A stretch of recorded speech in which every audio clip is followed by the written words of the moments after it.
here today. All right, it looks like we are live.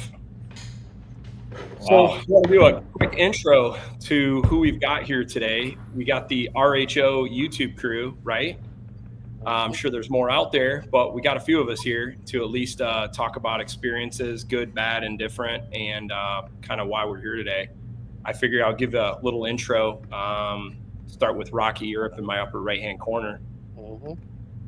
Yep, I'm Rocky Rohde from Victoria, Texas. My channel is Rocky Rohde. Check it out. Excellent. Mr. Tim? I'm small channel on YouTube, very unknown. Live in the sticks in Nebraska with the corn. Drive a few trucks here and there.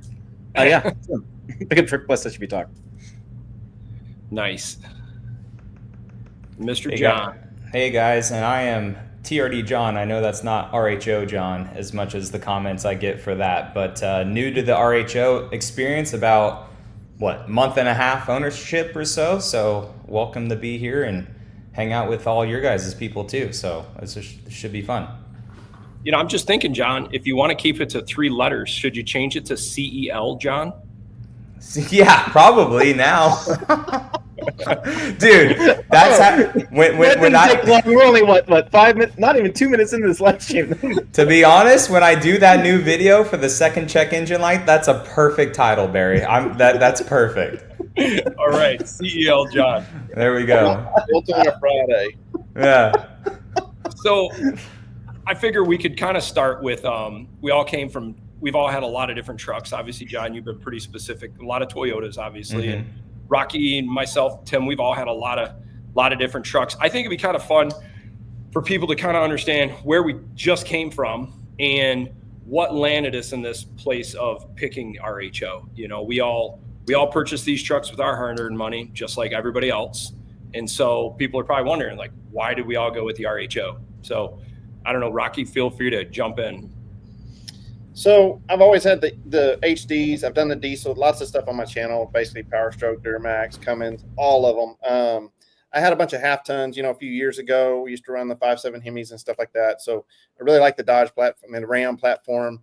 I had a TRX temporarily back in 21, really liked it. And so moving back into the RHO, it was just one of those things, man. It's I got rid of my camper, so I didn't need that big truck anymore. And I'm really enjoying the road trips in the RHO. It's just a very comfortable, luxury, feature-rich truck with a good price point. And I think that's why I'm in it. But it gives you that sports car kind of feel on the drive. Not all the way, but, it's a real sport truck. It drives nice, and it handles nice, and it rides great. So that's my short.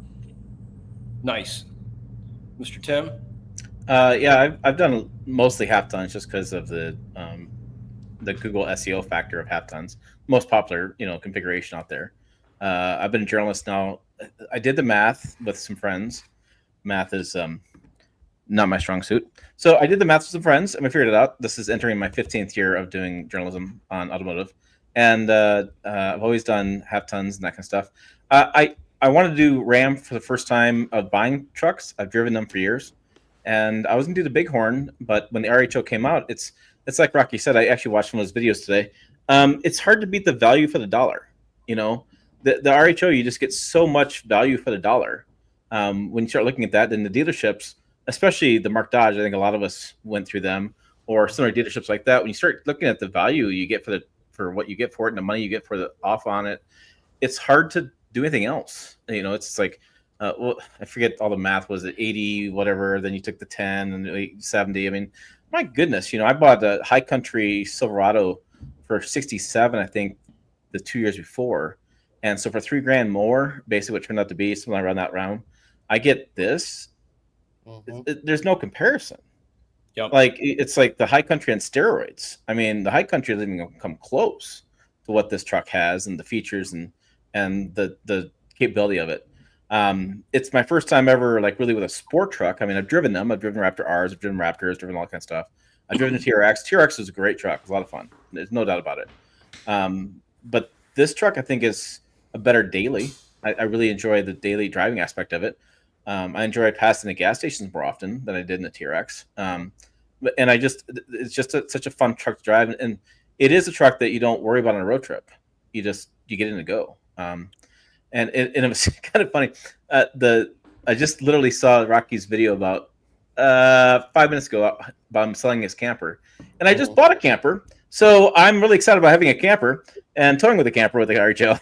So I have a little different perspective. Yeah, if Tim, you're entering a whole new fun era of camper ownership. Gosh, you got to figure out how to be a craftsman, a plumber, a welder, an automotive mechanic. Yes. It's just, good Lord. I'm in the middle of a situation with my trailer right now, and it just makes me want to pull my hair out. I think luckily I went with bumper pull. I think when I was watching your video, Rocky, not to get too off topic, but the fifth wheel camper experience has gotten outrageous. The campground spots are super expensive. Pulling with those campers is outrageous. It's just too much. I think the sweet spot still, the bumper pull, 30-foot. You still get through traffic. I drove through Chicago construction. I was still okay. It wasn't too bad. I think that's still a good aspect. But I don't want to steal John's time because John definitely has a few things to say. CL John. It's just funny. He's like, when Barry reached out, he's like, hey, we're going to do a live stream with Tim. And then I was like, is Tim going to let us get any words in at all? Like for the live. But I was like, I'm just busting his balls. No, I'm going on mute. I see some of my people also commenting. So typically we do Q&As on mine, but we're just going to BS and talk and stuff. But I appreciate you guys joining in, and maybe you guys haven't seen these gentlemen's channels before, but go ahead and check them out. But yeah, mine is mainly Toyota products and stuff. And I had two third-gen Tundras before this truck. I'm a vehicle enthusiast. I love all cars, but like Toyota just happened to become my niche on YouTube. And when it was time to get another modern truck, I just asked my audience, like, do you guys want to see a third-gen Tundra to see if Toyota's fixed some things, for 2025 or 2026, like all these little nuances that just I kept seeing in these trucks. And I was at the New York Auto Show, and I showcased the F-150 Tremor, teased the Ford Raptor because for some reason they didn't have one of those there, the RHO, and then the GMC AT4X, and overwhelmingly, somehow my audience just said RHO, and then once my brain starts going on something, I have to do it. So 3 months later, I went to Mark Dodge and purchased the exact RHO that I wanted because some dude backed out on a deal. And then he commented on my video. He's like, bro, I was looking at this truck and I got a black one instead. I was like, well, thank you for like leaving the finance office. I appreciate it. So I'm in the truck and I love it. And I'm not sure if it's because it's not a Toyota product or what, but it's just something new. And like Tim said, the price that I got this truck for at about $71,000 to $72,000 is the same price that I was looking at a TRD Pro Tundra at. And just the interior of the truck is just far superior. I've had 2 check engine lights right now, so we're gonna figure that out. But like the truck hasn't left me stranded. So, and it's solid. Yeah, that's where I'm at with it. I'm very virgin to this truck still though. And Dodge. Ram. Yeah, as I already messed up. People will scold you. Yeah. No, that's cool. It's cool, like seeing someone like yourself, like Toyota, like, enthusiast coming to Ram. Like that's a big change in my mind. It's like I've had a bunch of Rams. I've had a bunch of Fords. I've actually never owned a Toyota, but I'd be open to it. And I really thought about the TRD Pro because I think there's a lot of cool things. And the Tundra, there's a lot of things about it I really like.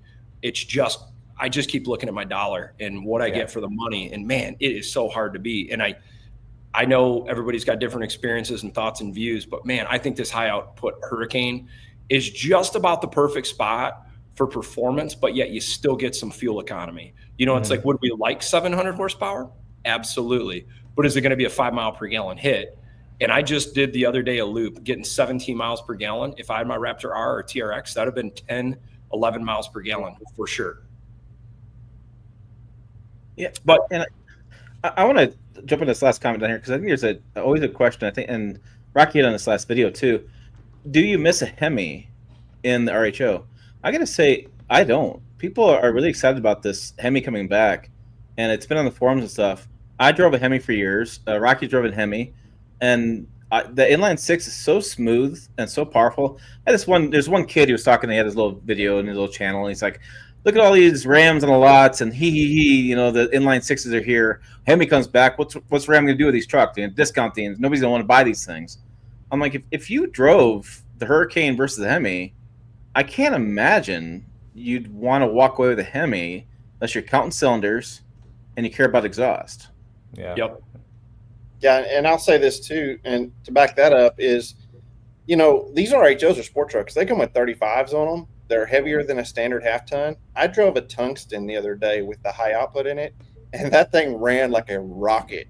And I mean, I was seeing 18 and 19 miles per gallon. You know, wow. Of course, it's got the little 235, whatever, you know, 265, whatever tires are on the half ton stock. But, you know, if you were to put a 5.7 Hemi in our RHO today, it would be horrible, in my opinion, in power. I mean, that inline six is very capable. And I think, as just like Tim said, as a daily, this truck, they hit the, I mean, I think you couldn't have hit it better for a daily driver with good efficiency and a good truck.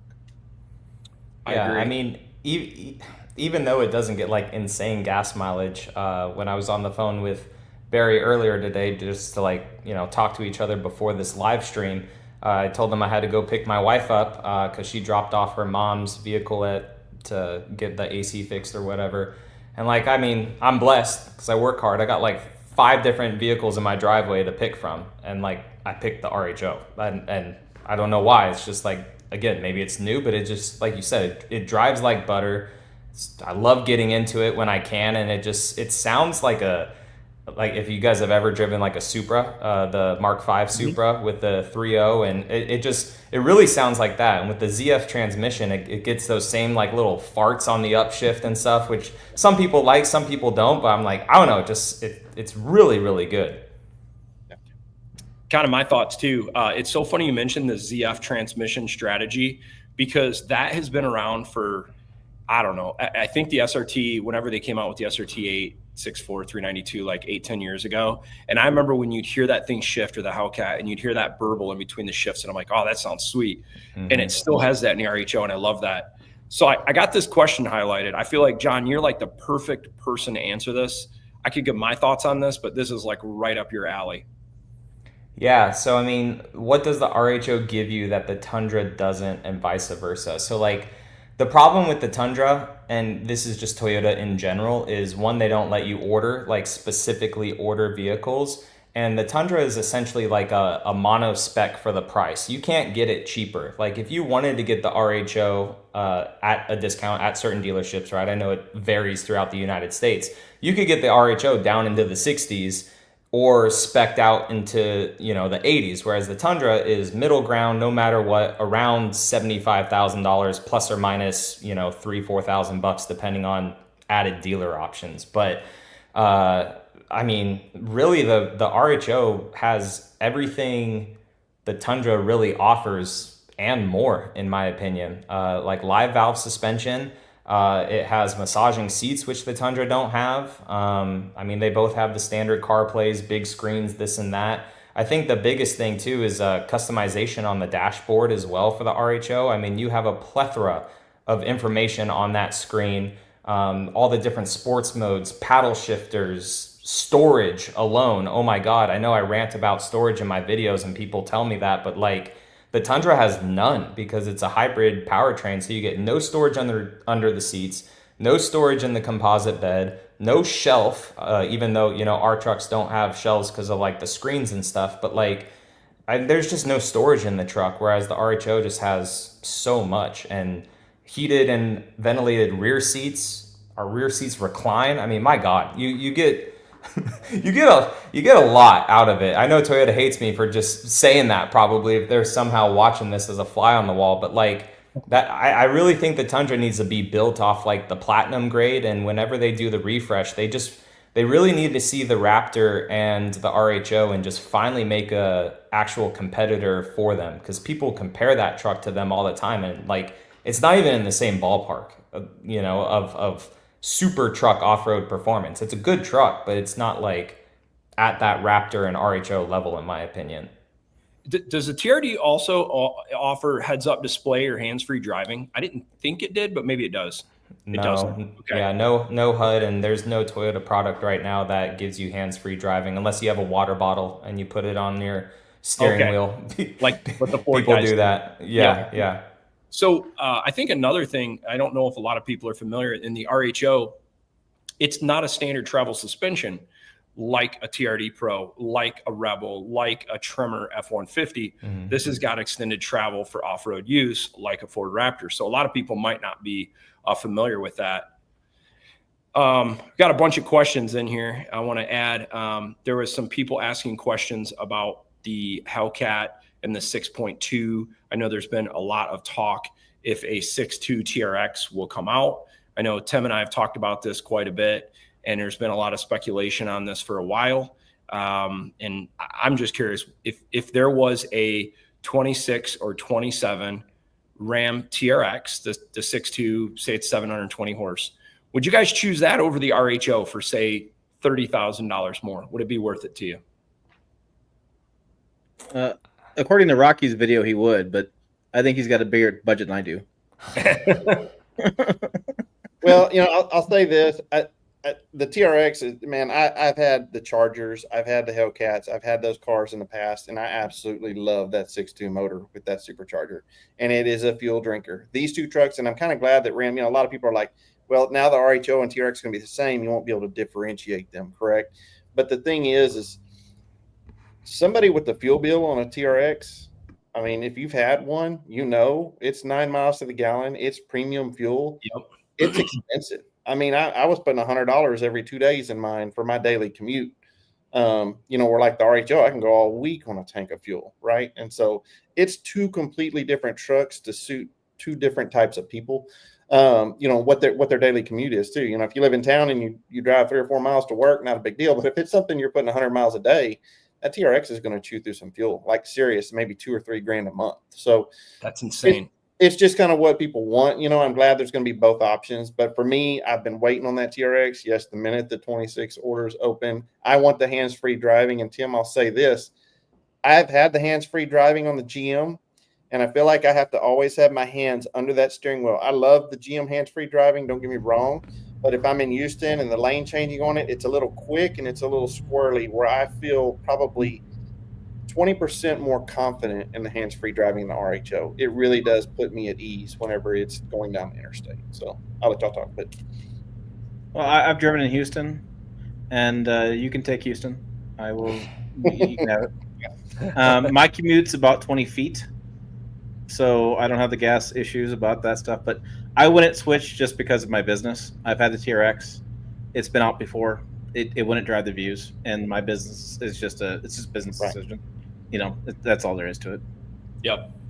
Yeah, I mean, if I had all the money in the world, it'd be cool to hear it and stuff and drive it, but I feel like I would like the RHO maybe a little bit more, even though I haven't driven it, and a V8 is amazing, but I don't know. It's just something about turbos and just it being still refined as like a road trip vehicle. Like when I got almost 18 miles per gallon with that thing coming back from Louisiana, and I'm still averaging around 17 with it, which I don't know how, it just is.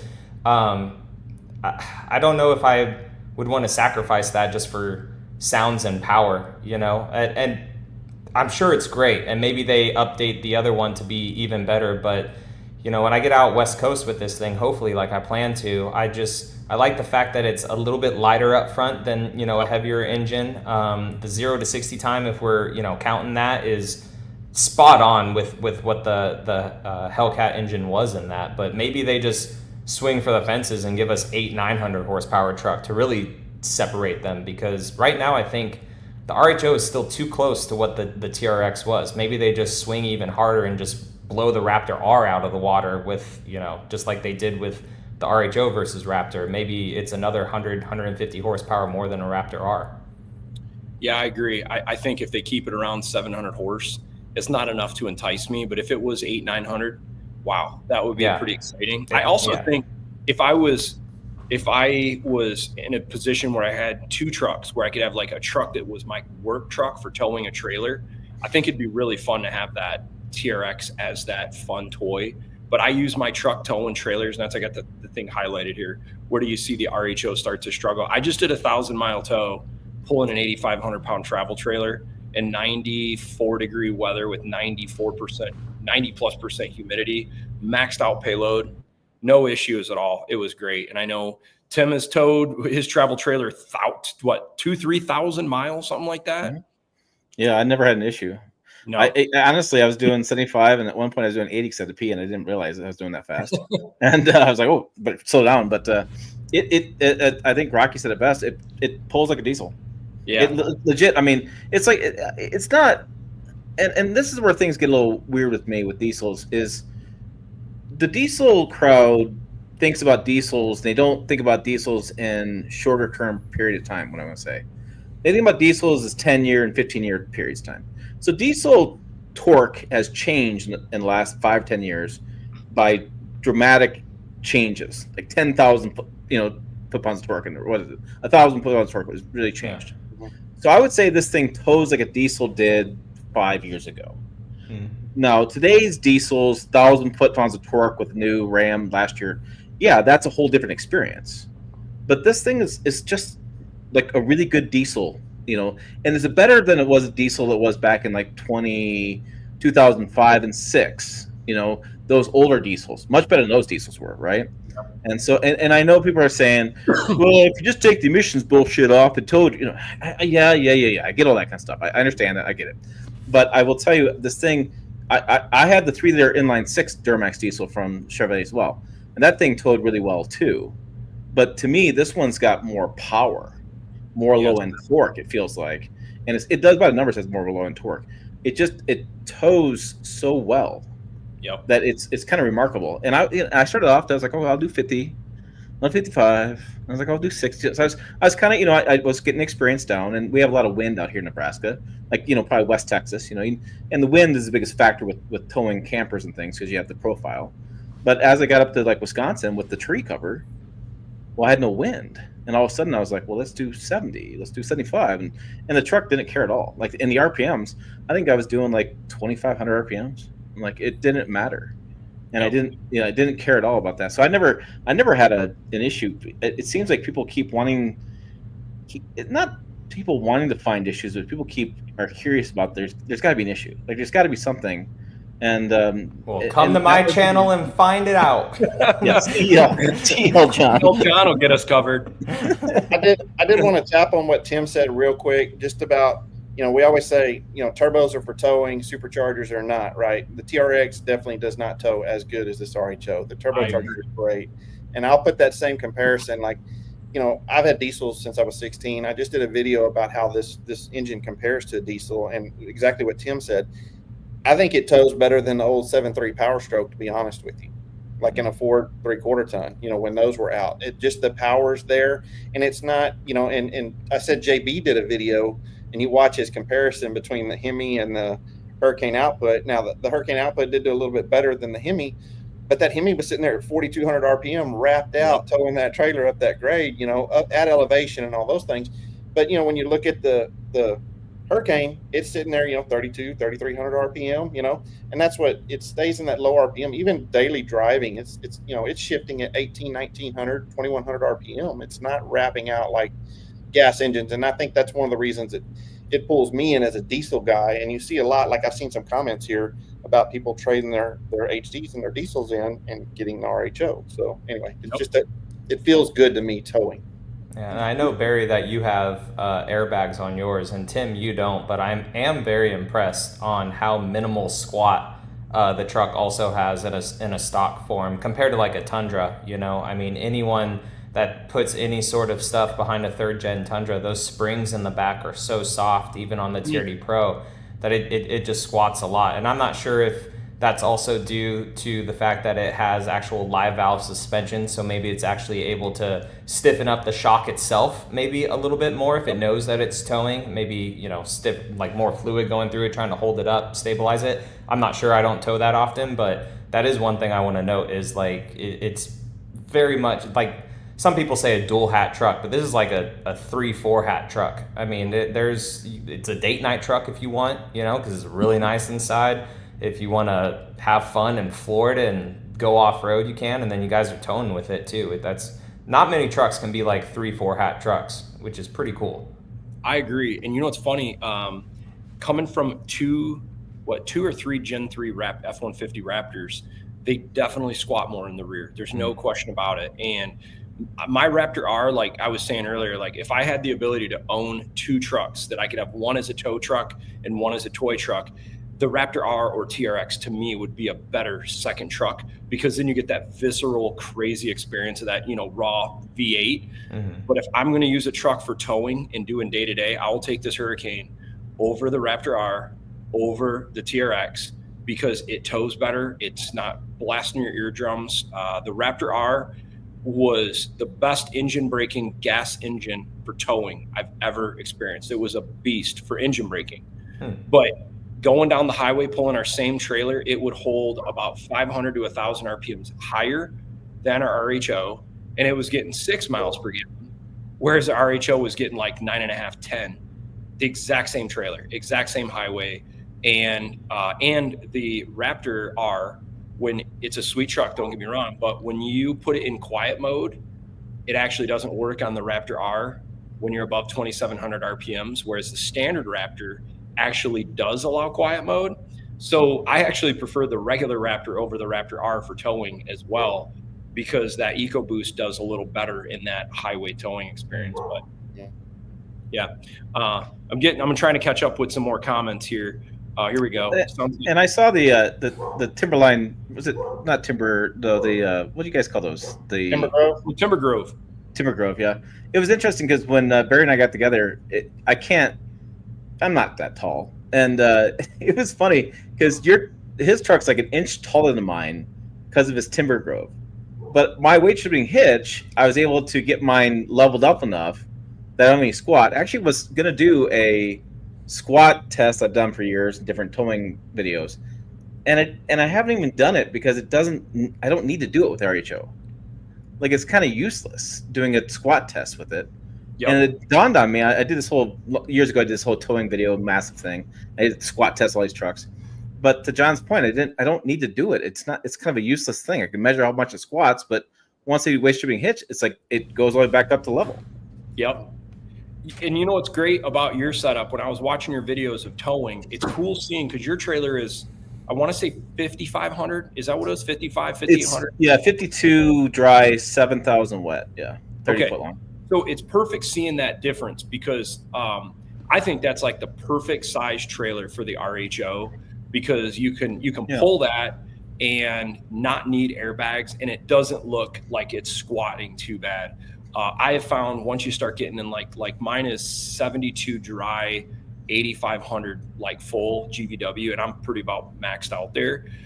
That's where you really see the squat on the RHO. Like, the airbags really help quite a bit there. And then this is another thing to Dave in Canada. So I think I'm up to around 7,000 miles towing or so on my RHO, approximately, between a few trailers we have. And I don't know how to explain this. I talk about it in one of my videos, and I don't want to make this whole video about towing, but I will tell you this. I've towed with every generation Ford F-150 Raptor, including the Bronco Raptor, with airbags, without airbags, on 35s, 37s. And I don't know if it's the weight of the RHO being heavier than the Gen 3 F-150 Raptor, because it's a lot heavier. It's like 600 or 700 pounds heavier. Or if it's the fact that the truck is full-time all-wheel drive, or it's the fact that they run a Dana 60 rear axle, which is a lot more weight and beef in that rear axle than the Ford rear axle. This is the most stable towing stock off-road truck I've ever had, including some of the max tow package. And then once you put the Timber Grove airbags on it, it's by far the best towing half ton I've ever had, including max tow, Duramax 1500s, EcoBoost, Power Boost. I've had them all. And this thing has more stability towing. I've not noticed any issue. Coolant temps, oil temps, I've not noticed anything. I will make a comment though on the braking. That would be one area, not that there's an issue with the braking. I've just found that Ram requires a little more braking pressure, but you can still lock them up. I have noticed that. It for me, it's a little bit of a mushy pedal, but it's just because it's different. Toyota's is very like, oh, you're on the brakes. Yeah, I'm on the brakes, but it's just getting used to it. Yep. And to be fair, I like Dave in Canada a lot, but Dave doesn't like anything new. So you'll find a reason to not like anything. We got Jason here watching too. Oh gosh. Hey, Jason. Hey, Jason. Jason's gonna make me blush. He just converted to the Ram crowd too. He just got the Power Wagon. That's a pretty sweet ride. Mm-hmm. Yeah. And he uses that Power Wagon. Maxes it out in the swamps down in Georgia. Yep. So great question by Hector. This is something that I've always thought about. I was curious if you guys, so I've been big into Raptors for over 15 years, whatever, when they first came out. And I think one of the things that really helped Ford get a lot of respect in the industry is they put it in the Baja 1000. I think maybe the Mint 400, I could be wrong on that. But when Ford went and put a stock Ford F-150 Raptor in the Baja 1000 for years, that was a big deal. I agree. I wish Ram would put this thing in the Baja 1000 because I think this would really show the credibility of what this truck is capable of, because we've seen the ZR2 Colorado has been in it. I don't know if the TRD Pro has ever been in it, any of the Tacomas or Tundras. I don't know, maybe John, you might know that. But yeah, the Tundra's been in it. The Tundra has. I'm not sure what class, if it was fully stock or not. It was stock. Swears drove it. Oh, okay. With Ivan. I'm going to Ram event next month. I'll say something to him. I think it's a great idea. And when I came from the 24 Raptor R has the new third generation live valve shocks with the high speed and compression dampening solenoids. That thing is like incredible suspension. It's an awesome suspension. So when I went into the Bilstein suspension, I'm like, man, I've had the cat's meow of the Raptor suspension. I just pretty much went into it. I'm like, this Bilstein thing it's just going to be crap. And when I took this thing to the dunes, I was impressed. It had great suspension travel. In the comfort zone was smooth. The final dampening zone was smooth. I was going through the whoops at 50, 70 miles an hour, no issue. I walked away and I was like, wow, not bad. And we even compared it to our Bronco Raptor, which we are going to be doing here again. And I was impressed. It was really competitive. And I just dismissed it because it's not a Fox suspension that it would be terrible. But I thought it was really comfortable. Where I do think that the Raptor is better on the street, I think the small bump compliance of the Fox shocks on the Raptor, I think it takes those bumps a little bit better. But I think the RHO is better on the corners. You don't get the body roll that you get with the Raptors. And the RHO is quicker coming out of the corners than the TRX is. Yep. I just think that Ram had a period of time there where they had leadership changes and such, and that's why the TRX didn't go through the Baja. Yep. With Kaniska's back in there, he's doing stuff. Kaniska is a great guy, but you can tell he's a speed guy, right? He liked the Mopar Nights. He likes the NASCAR. He likes the speed stuff. So I'm not sure how in tune he is with, say, Baja stuff. But I'll mention something to him. I mean, it is cool too because with him back in charge, he's like, "Hey, we're back in NASCAR. We're doing this. We're doing that." So I mean, it may be on their docket for sure. It may be something to think about. Yeah, but you can just tell he likes like he was like, "I don't play golf. I don't do this." You can tell he's the guy at the lake with the biggest boat. The guy's he's got the one with like 17 engines in the back. He's like he's that dude, right? That's who he is. That's cool. So, here's a great question, Dave, on the question of head gaskets or anything under boost pressure. Before I answer this question, have you guys had any thermostats fail on your RHO yet? No. Have you guys had not any that I know of right now? I'll get it. I'll get it scanned. He's actually thinking about this question. He's like, TBD, John. TBD, John. We'll keep you in the loop, Dave. Keep him in the loop. But I've not had any coolant issues, and I'm towing under boost for 5-10 hours at a time. No coolant issues, no oil loss issues. I fortunately have not had a check engine light. The only thing I've had, I wouldn't even call it engine related, but I got that where I was telling John earlier where the odometer flashes. It did that one time at about 1,500 miles. Yep. And it was like 1,500 to 1,700 miles. And I looked down, I'm like, what the heck is that? And then I learned it's like this proximity thing. It's never done it since, and I'm at 11,000 miles now. The CAN bus didn't talk correctly, software, whatever, hardware. Then you turned it off, turned it back on, started, no big deal. I had somebody in our forum had made a comment that he legit said, I went and drove the Hurricane, thought it was great, no dipstick. Didn't buy it. I went and leased a Ford, I think it was, for 3 years. Hopefully Ram fixes the problem, puts a dipstick in, so in 3 years I'm going to buy the Ram Hurricane engine. So I don't see it as them. I don't think they're ever going to fix it. I mean, light duty sales were up for Ram. Ram's selling Hurricanes. Grand Wagoneers are selling. Wagoneers are selling. BMW hasn't had dipstick now going on like 10 years. So dipsticks. I mean, I haven't. I had an issue with the Duramax because it had a known oil usage, and I was doing videos on it, so I was checking dipstick quite a bit. On the Ram, I went over and checked my oil on the screen, right, when I was towing, just kind of see what's going on. And I got to get an oil change. It's been sitting outside for a week or so. I've been driving different vehicles and stuff like that, but I haven't had any concerns about dipstick. I mean, not a concern. I don't know. You bring up a good point. I just wanted to just chime in real quick. You bring up a good point. If you had a concern of an oil consumption issue, because that's what most people are thinking of. I'm going on a long road trip. I'm going to pull up to the gas station. I'm going to pop my hood and I'm going to check my oil before a trip potentially. This is even better because you can just go in your garage and just hit the accessory button and see how much oil's in it. You don't have to pop the hood. And I'll drop this real quick. So I agree. I've seen tons of people about the dipstick thing. You have a level sensor in there that's constantly monitoring your oil level. And, one of the things that I guess I'm going to go ahead and bring this up is when you have a turbocharged engine, your crankcase pressure is important and your oil level is very important. Okay. And so, now if you go to some people go to these oil change places, they just throw the oil thing in there. They guesstimate, they overfill them, whatever. These engines are going to be a little more sensitive to overfilling with oil because of crankcase 100%. pressure and seals and stuff like that. And so one of the main reasons that they did that is so if they overfill that engine, you're going to get a notification in your dash that says, hey, this engine's over full. You need to drain some oil out. And so you're getting constant monitoring on your oil level, which I think is a better feature than the dipstick. But basically for crankcase pressure, I think that's why they did it. It's because they need to monitor that level so it doesn't get over full.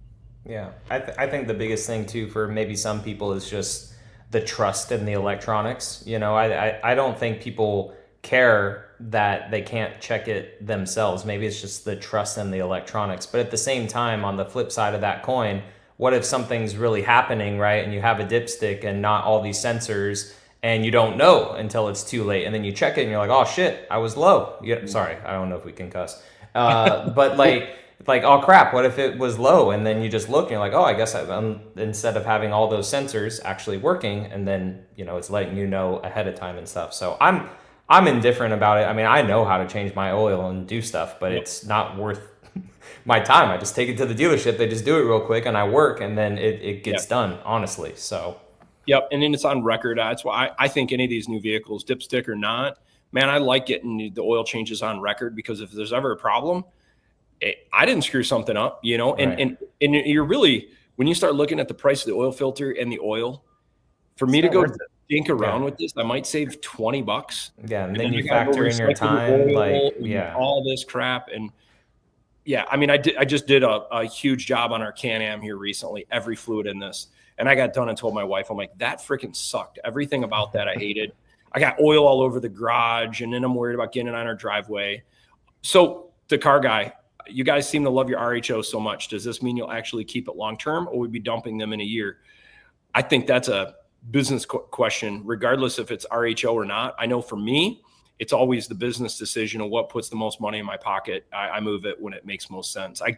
If I could keep a truck for 10, 15 years and lose less money than what I do, I would do that in a heartbeat. But it typically makes more sense to not do that. Yeah, I mean, for YouTube purposes, like I bought this vehicle telling my audience that I'm going to keep it till the Tundra refresh, assuming that the Tundra refresh was going to come for 2027 model year, but it may not. It may come in 2028. So like I fully intend to keep this truck for a year, and if I get bonus time with it, then I get bonus time with it. But But yeah, for when using it for YouTube and stuff, you know, using it as tax write-offs, should I sell it, buy a new one that year to save money so the government doesn't get money and do whatever they want with it? It all depends. I definitely like the truck enough to keep more than a year as of right now. I mean, 100%. Like if I was going to buy a 2026 truck right now, I'm going to buy another RHO. There's no question. Yeah. I still think it's the best value for 26. Yeah. And I think real quick, I'm just going to. Sorry, Tim. You know, if I was going to continue to keep the RHO, and this is just me personally, I would probably flip out of this 25 I'm in and jump into the 26 just to get the 10-year, 100,000 mile warranty. I mean, you know, and you know, I'm sure there's little things that they've programmed, software, stuff like that. So, you know, I think, but this is probably the longest I've kept a truck. And I actually look forward to driving it every day. Like John said, it's the one he's going to pick out of his driveway. It's the same thing in the morning. I've had all the diesels, the HDs, you know, all the very nice trucks. None of those I really look like I wanted to get out of bed and just go drive that truck in the morning. This one, I enjoy driving it every day. Dude, it's so smooth. I don't know how to explain to anybody that it's just smooth. So, Dave, you question on temperature towing. It's funny you just mentioned this because I just mentioned this on the forum earlier today. When I'm not towing and I'm going down the highway, I'm generally around 181 degrees almost consistently. But when I was towing, I was about 187, and that was at 70 to 75 miles an hour. I never got above 190 degrees unless I was like pulling the trailer into a campsite or doing like some maneuvering at low speed. This thing runs so cool. We just did a towing comparison versus a high output EcoBoost with the 10-speed trans. And that 10-speed trans towing the exact same trailer, I was seeing 220 to 228 degrees just going down the highway. It's like 30 to 40 degrees hotter than the ZF trans in the Ram. You know, I did a bunch of deep dive in this about a couple years ago, and I talked to lots of engineers because Toyota pulled their transmission cooler out of the 2019 Tundras, and I did a bunch of stories about it. It doesn't matter anymore. The synthetic fluids in transmissions can run up to like 500 degrees. Wow. And yeah, the people they're like, what about the seals? The seals are fine. Transmission fluids are fine. You know, it used to be these charts, and you can find them both forums. They're like, if it runs over 170 degrees, call your transmission. That was all old school stuff because the transmission fluid was oil. We don't run oil anymore. It's all synthetic stuff now. Synthetic doesn't break down the same temperatures. It doesn't break down the same things. And so really, I think a lot of transmission temperatures you're seeing now are just to make the owner feel good about what they're seeing. I think engineering wise, it doesn't matter at all. Transmission doesn't matter at all the stuff. What it does do though is it makes a benefit to the maximum towing capacity because the Davis Dam test is J2807 standards. So part of that test is part of going up a grade in Davis Dam, which is over in was it Nevada, part of Nevada. And to get the maximum towing rating, your transmission has to operate and at a certain temperature for certain speeds. Engine's got to operate at certain temperature, certain speeds. So it's all about coolant and how cool that's running. And that's how you calculate your max towing. That's all that matters for that. The transmission can run a lot hotter. Yep. But people are so programmed into this old way of thinking that it just doesn't matter. You know what's funny? You say that about temperatures. One thing I've always liked about Ram, and this has been for 10 plus years, they have always allowed almost all the temperatures you want to see: oil temperature, transmission temperature, coolant temperatures, everything in their much information. So much information, and it's always been awesome. I've seen it on my Hemi 1500, 2500, and someone that tows a lot. I like to look at that stuff here and there. And I remember I went from my 2014 Ram 1500. It was just a lease Hemi, you know, whatever, nothing special, bighorn. And I got into a 2017 F-150 Raptor, and I'm like, where's everything? It didn't have anything. And then I think what it was with Ford during that time period is they run a lot hotter temperatures than Ram. And I think they were worried about the optics that, well, my Ram Trans is at 170, 180, and this Ford's running at 210, 220. And they were worried about like temperatures because Ford wouldn't call it coolant temperature. They'd call it cylinder cylinder head temperature. And I'm like, I've never even heard of this like metric before, because they didn't want to like disclose it as coolant. And it was just a workaround. That was just what I was told, behind the scenes. I think you give those engineers too much credit. Maybe. Well, I don't think they're the ones making the calls on that. I think there's someone in marketing saying, don't disclose that level of information. Keep it kind of quiet. Lawyers. And not to like bring up the check engine light as a joke, right? But like that's just why I was I was just so baffled with that when I got my first one, right? Because I called the dealership. I said, hey, I don't know what's going on with this truck. So because it gives you so much information. Like so much information. I was like, am I just missing a screen for this check engine light? So that's what I thought was kind of strange, is they give you so much information, but like on my Toyotas, when I got a check engine light on the Tacoma, it just gave everything. And then you could even go into the bigger screen and it gave you the fault codes as well, which I thought was pretty cool. But it's just a different vehicle, and you have to learn that it's just, hey, if it's flashing, then it's bad. Well, cool, but I want to know what's wrong with it, I guess. But I just thought that was bizarre, because like you said, gives you everything, even information that you don't even know what it is. Like it gives you all that. But I just thought that was something strange that doesn't give What's interesting is they just took that away, because in the TRX, you could pull it up on your screen. Oh, really? Codes, IC temp, or if you had any codes coming up, it would show you on the screen, on the dash. Strange. I do know there is one menu where if you have a service light, because I had at the very beginning when I got mine, I had an issue with my rear parking brake or parking sensors not working, and there's a wire in the harness bad. It said like go to dealer service right on the main display, rear sensors. It was like it didn't like tell you what the code was, but there was a message area. Yeah, even in the I went to the messages and it was blank. Yeah, it's probably nothing. It's probably telling you don't worry about it. Yeah, just put some black tape over it and you're good to go. Yeah. So Eric is saying you guys are ballers, flipping trucks every 12 months. Heck yeah. It's just business. Do it big. Yeah. Yep. It's just I mean, you got. That's the thing. People get mad at me all the time. Like, you got to keep trucks longer to get reliability details and stuff. And I'm like, no, I don't, because it's bad business. Yep. Like it's mindset differences. Like nobody's gonna search for 20 if nobody's gonna search for a 2020 versus 2025. Nobody cares. 2020s are already gone. I always tell them in the comments, like, it'd be stupid for me to keep it 5 years. Well, it'd be great. You do like a 5-year review at that point. Yeah, I get one video. It's gonna cost me $30,000 or $40,000 in payments to do one video. It's going to cost me, that's $75,000 in taxes, plus the video. So I'm going to spend $100,000 to do this one video that I'm going to make $1,000 on if I'm lucky in the lifetime of that video. I've found this out with our Navigator. I try to do these high mileage reviews because I feel, you keep hearing people say they want this. Dude, crickets. I do this, I show 75, I do like maintenance and all this stuff. And I really find people really care about that. They're searching for the latest and greatest. Yeah. And people are like, I want to see, real life, what people buy trucks for. I want to see entry-level trucks. I've done those videos. Watch those videos. Nobody. Yep. Yeah. And, I think the point too is we work with great dealers. We get, 8 to 10 off on these trucks on average, if not better in some cases.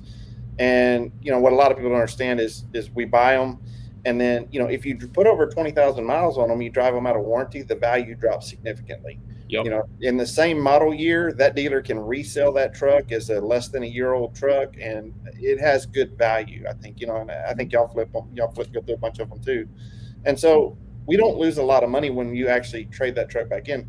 I can't imagine buying a $100,000 truck and putting 80,000 miles on it and keeping it in 2 years and driving all of the value out of that vehicle. Yep. God's Country Overland, any update on when the 2026 build site will be available for public to see and use? Great question. And I just asked the question earlier to some others. I'll keep you guys posted when I find out about this, because I've been wanting to build too. Like, you're having to just talk to the dealer and have them go through this right now. But yeah, you can't do it for a 26 Ram 15 at the moment. There's not that many changes, is there? No, that's the best part about it. So that's another reason people should be happy. There's really hardly any changes for 26 other than some color. No. There's a new sticker. There's new sticker. I got really. I mean, I tell you what, I was on a Facebook group, and this guy got really fired up about it.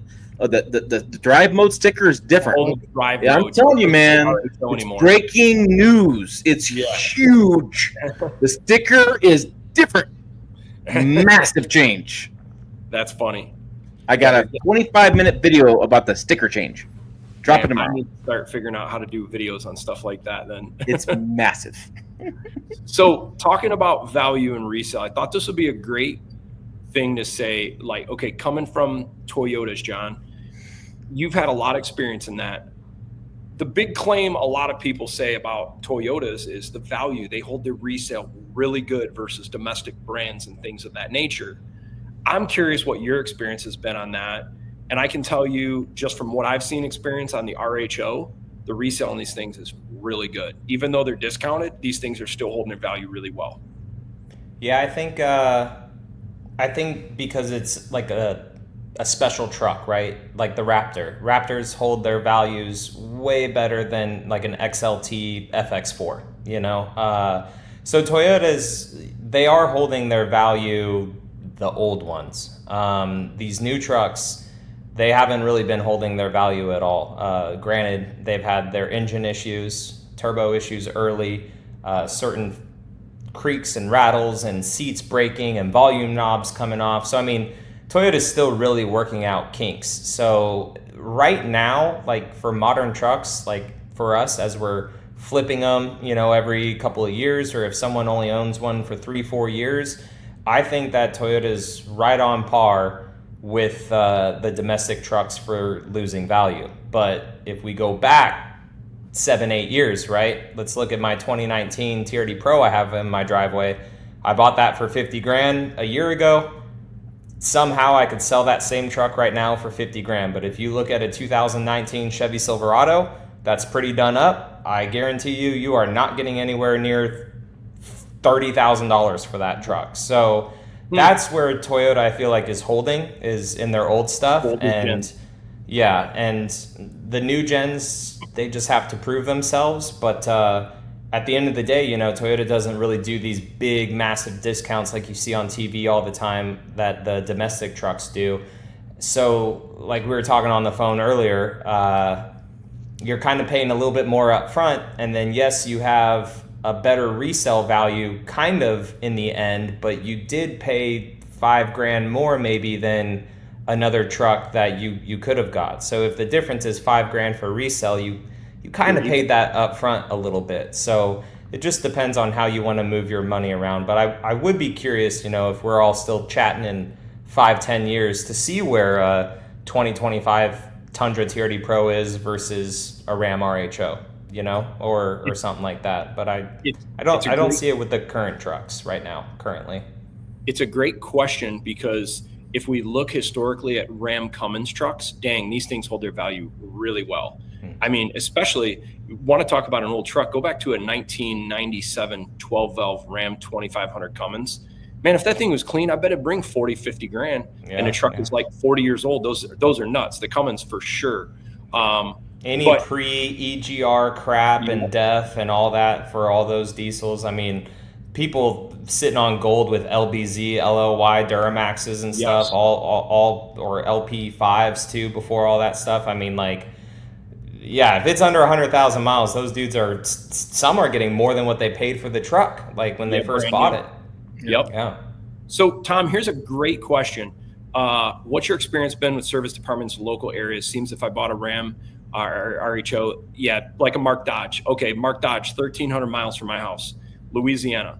I get this thing home. I've had it a week, and I got to get it in for a wire harness issue that I found. And local dealer by me, these guys were more than happy. They were super excited to see the truck, and they were more than happy to work on it because guess what? Dealers get paid on warranty work, so they're happy to see the revenue coming in. I've already taken it in there for oil changes. They're happy to get me in. That's my region. I've got other dealers around here. I think they're happy to get it. I know a lot of the dealers by me are kind of bummed that how do some of these dealers offer such discounts? But they're still happy to get the work in. But that's just my region. I'm curious what you guys have seen. What's up, John?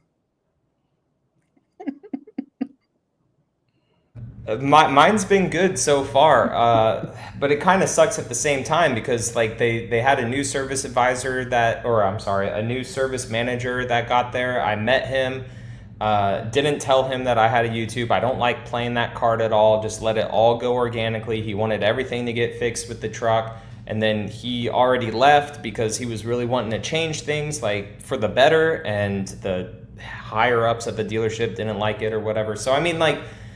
It just really sucks to try to find good working people. It's just like it's an excuse or something after COVID. I don't know why certain people really want to work hard, and then you have this massive gap, and then just people that don't want to work.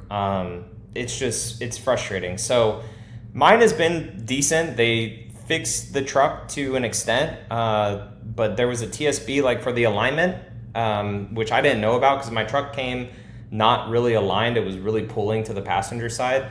So my dealership didn't know about that TSB. I had to find it on the forums and stuff. And then after they performed the TSB, they also aligned the truck, but now it's kind of off from the computer. So my self-driving still didn't work, and they signed off on it. I'm like, hey, this still isn't working. So, I mean, they fixed things, but I don't know. It's hard to find good work, I guess, anywhere. So I don't even know if that answers this guy's question. Sorry. No problem. I'll make a comment on that too. So mine, I had mine wouldn't hold on alignment, and that was the only thing I had with it. It didn't pull horribly, but it had a left pull where everybody else had the right hand for the TSB. Mm-hmm. And so I did some research on the internet, got on the forums, and I did find out that because we have the self-driving, the hands-free driving or whatever, that after they zero the rack, they have to do what they call a rack reset on the ECM, so that the hands-free driving is lined up with the alignment, right? Because otherwise, if they just mechanically zero it out, and then the ECM's still off 2 degrees or whatever, right? So then it's fighting. So a lot. It'll start and it says, "Okay, you're good," and then it's like, "Nope, put your hands on." I'm like, "That's what happened." Yeah, so I let the service tech know that rack reset was there, and that's one thing. I'm gonna go ahead and make the comment on my dealer here, y'all. I don't really. They literally pulled my truck in.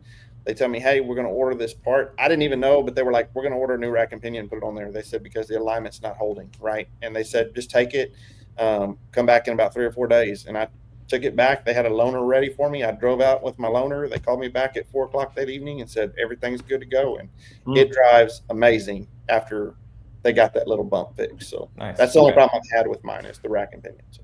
Okay. Did you notice any different? Does it steer different with the new rack versus before? It's amazing. Okay. It's straight down the road. I mean, and I guess the alignment and him performing that rack reset after that alignment, like it is straight as an arrow. My wheel is straight as an arrow. It has no pull to the left or right, and the hands-free driving is spot on. It used to kind of want to creep on that left line a little bit, stay a little bit closer to the driver's side line. And then after he did that, I guess he recalibrated the ADAS too, for that sensor, and it's dead center of the lane now. So Rocky, you're not sharing the part of why it broke. You jumped your monster truck with it, right? And yeah. Really? I don't know if you knew, John. He's got a legit monster truck. Yeah. I did see that. Yeah, I was doing some quick research before we all hopped on. That's sick. So here's a question. When do you anticipate a model design, RHO, TRX? So if I had to guess, just take an RHO, throw a TRX under the hood, a 6.2 supercharge. The 25 was already a refreshed interior, refreshed exterior. I don't think they're going to do a redesigned truck for probably another, I think it's like 2030, I think is when I heard there's a new chassis or mid-cycle action coming out. So I don't think we'll see much if that TRX comes in a year or two. Yeah, typically life cycle 7 years, with 3.5 to be the mid-cycle refresh. Yep. So you're fine. So let's see what else. Yeah, I can't find people to flip burgers. Must be super hard for techs to work on. Yeah, sad. Probably a lot of truth there. I can't get a damn haircut. Dude, I just get a 3. I've been cutting my hair forever. I know. I saw your haircut. I saw your haircut. Yeah, you were in Air Force. My clippers have paid for themselves like a million times. You were in the Air Force, yes, I know. Yeah. I still do it. And then I noticed I was the only one not. I was the only one not wearing a hat too. So then I put a hat on. I see you had to jump in there for a minute. That was really funny. Someone even made a comment about it. Yeah, I saw that too. Do any of you believe that manufacturers ever offer a V8 option? Yeah, well, General Motors still does, Ford still does, and Ram's about to. I think if it was up to the manufacturers, I think they prefer to make a V8 because it's a lot cheaper to manufacture. You know, it's like the architecture and everything is all set up, but it's been tough to stick with a V8 and meet CAFE standards and CARB and EPA requirements. But maybe things will change a little. Personally, though, I don't know if it really makes sense to in a lot of ways because these new powertrains are so smooth and they're nice. They're just nice to drive. I don't know. I talk to my manufacturers about this all the time, and they always come back to they're like, you know, the V6. So I got 8 cylinders versus 6 cylinders. So number one, I have less cylinders. Less cylinders mean I have less to worry about. I have 2 less cylinders.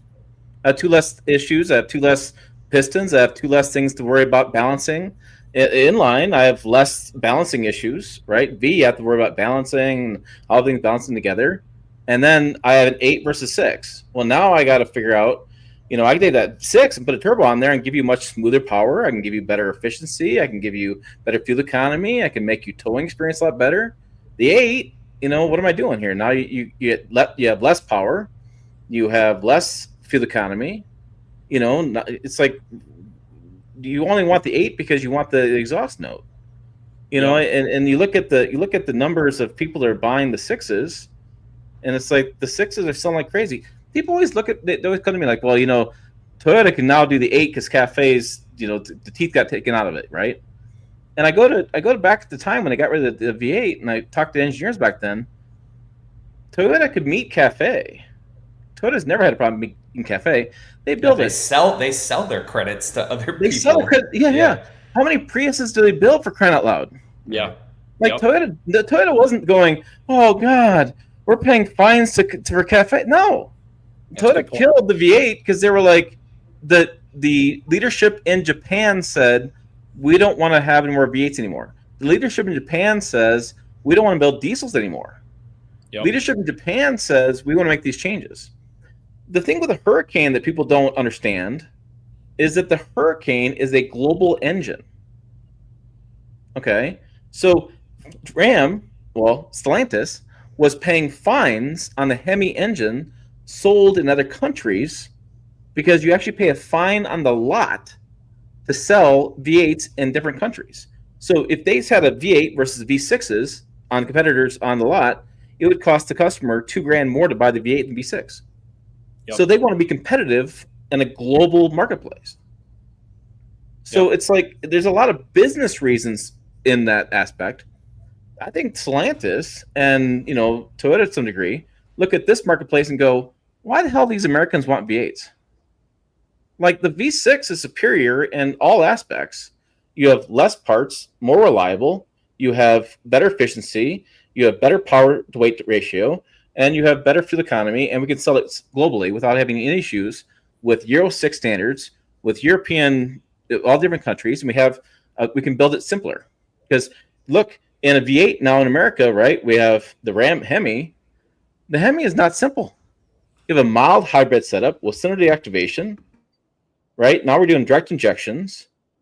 Now, you know, we had somebody earlier talked about, hey, you know, we have this carbon buildup. Well, I tell you what, manufacturers always come to me and are like, what is with this carbon buildup online?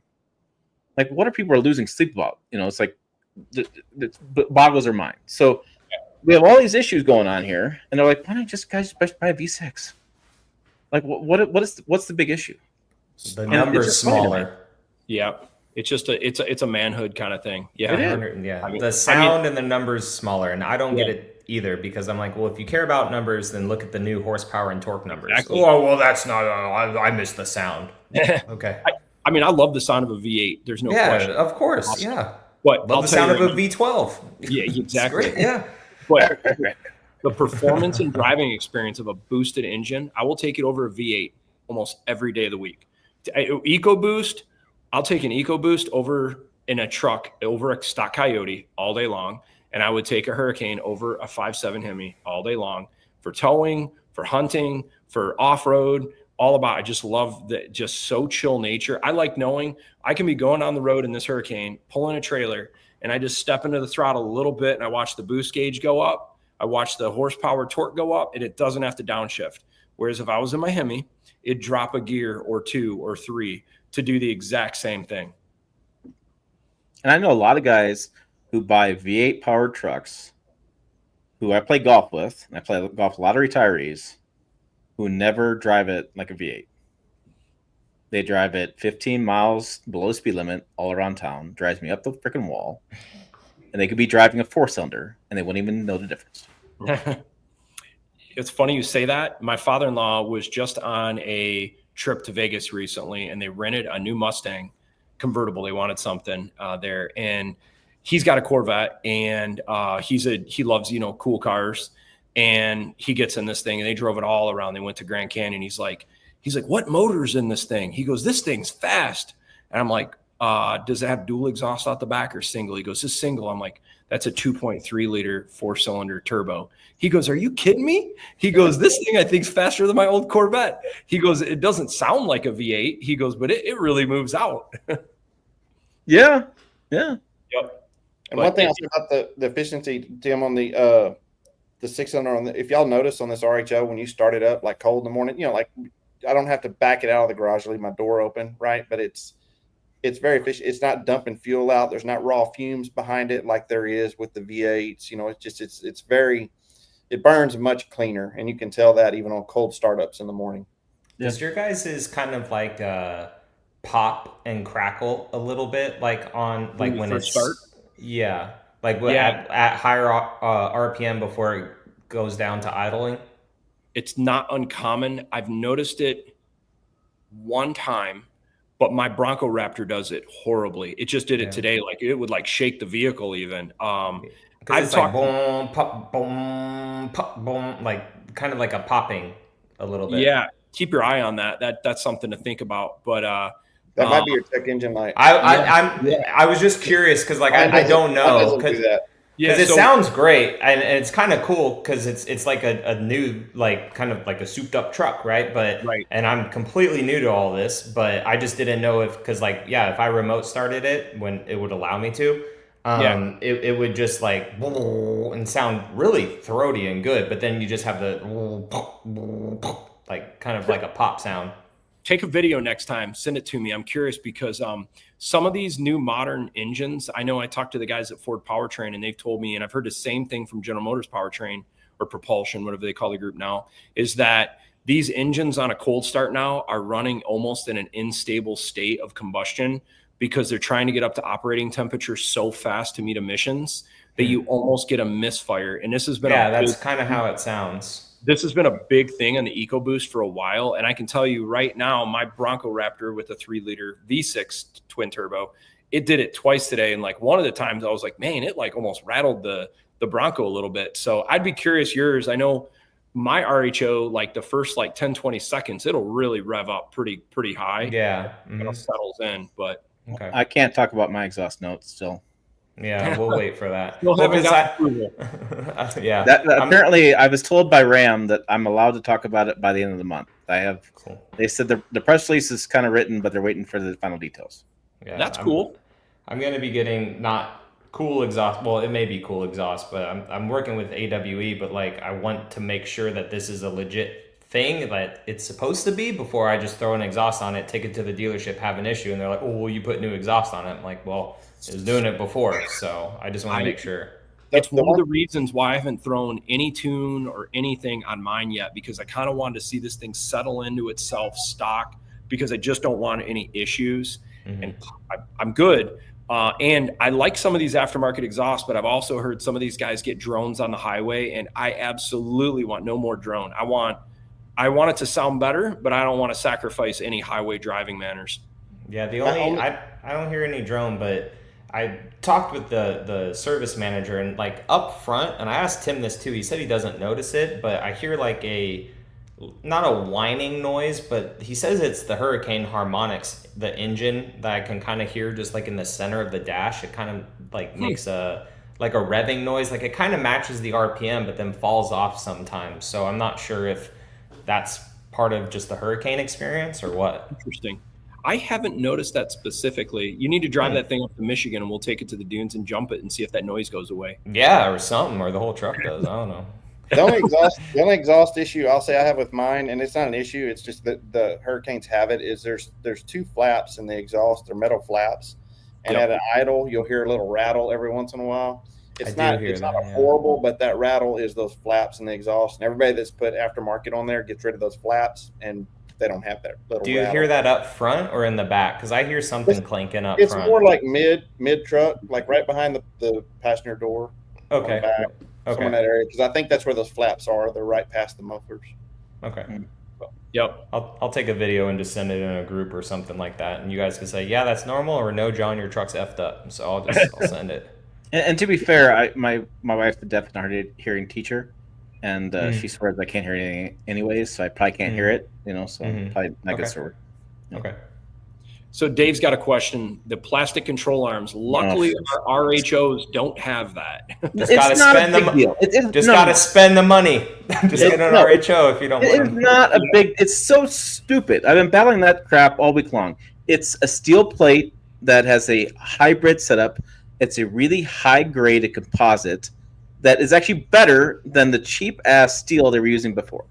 To be honest, it's kind of crazy because I put 3D printed bump stops on my 6th Gen 4Runner, and people are like, oh, 3D printed, but they're just going to shatter and stuff. But like the technology of 3D printing stuff or whatever casting that they're using for the plastic of these upper control arms, like Tim said, is actually better than a lot of the rubbers out there that people used to use for bump stops or the hard silicone stuff. I mean, a lot of that technology is getting a lot better, and it's not going to corrode either. No. So one guy said, I think this is the mic drop. One guy said, if you don't like plastics, then don't get on an airplane. Yeah, for sure. That's 100%. I mean, the new Max, what is it, the 737 Max or whichever version, they replaced titanium with composite. The entire fuselage, the whole barrel of the plane is a composite now. And Airbus is going that same way too. Yeah. I just think it's I know it is funny. Like I get the comments all the time, like, oh, the RHO, the high output Hurricane, until they get rid of that plastic thermostat housing. And I'm thinking, what about the LS? What about the LS and the LT engines that have been running plastic valve covers for 30 years, or plastic oil pans, or I mean, there's plastic components all over these things, intake tubes, dipstick tubes. I mean, if you design it correctly, the material is kind of irrelevant. I mean, people said the same thing when the Ford F-150 went aluminum. And what did Ram do 10 years later? What did General Motors, who gave them the hardest time 10 years later? They've all went aluminum. But they can't go as full of aluminum as Ford, because now it kind of look kind of bad. Is it just the hood, or what's aluminum on this truck? Hood and I think rear fenders. I think front fenders are a composite. I believe the front is composite. Hood is aluminum. Are the doors, Tim, are those aluminum? I think the doors. I'd have to check. So the last time I asked, could get a magnet most automakers, the way I've remembered it over the years is this: whatever swings is aluminum. So if it swings, so doors, tailgates, hoods are aluminum. And if it doesn't swing, it's usually a mild steel or something. But I did a video back in 2019 with the Silverado, and I did the whole chassis and everything. And it's not just mild steel. Like, there's all sorts of different composite, different steels, and different mixtures and things. The video, I actually got stranded in where were we at? Stranded in Wyoming, that city on the way to the west coast, western side. And I did this video, but I just walked around it, and all these trucks. There's no truck made of steel anymore. It's all a mixture of 100 different pieces of different steels and different steel types. But the one guy, I think it was a GM guy, told me, he kind of summed it up, and I think most trucks are this way: if it swings, it's aluminum. Good to know. Well, I'm glad the hood doesn't rattle. Like the Toyota aluminum hoods. Holy crap, Ram's doing it right, dude. That hood is solid. The whole truck's solid, which is very nice to see. It's so I just watched your video earlier. You're talking about I think it was the Tacoma you were talking about, and you're talking about when your Tacoma goes down the road, like Oh my the God, hood, it's like, horrible. Yeah. that's crazy. That's The- unreal. It's The Land so bad in Cruiser- that truck. The new Land Cruiser did it. The yeah, there's All Toyota's new products, the hood freaking shakes on all of them, no matter what. Like there's little spot. It's hard to show on camera, but like how it dips down, kind of where the cowl is at. It just like it. They're so bad, and I don't know how certain things with all these manufacturers, right? I mean, when they go into mass production, it's something different. You know, they're gonna find things.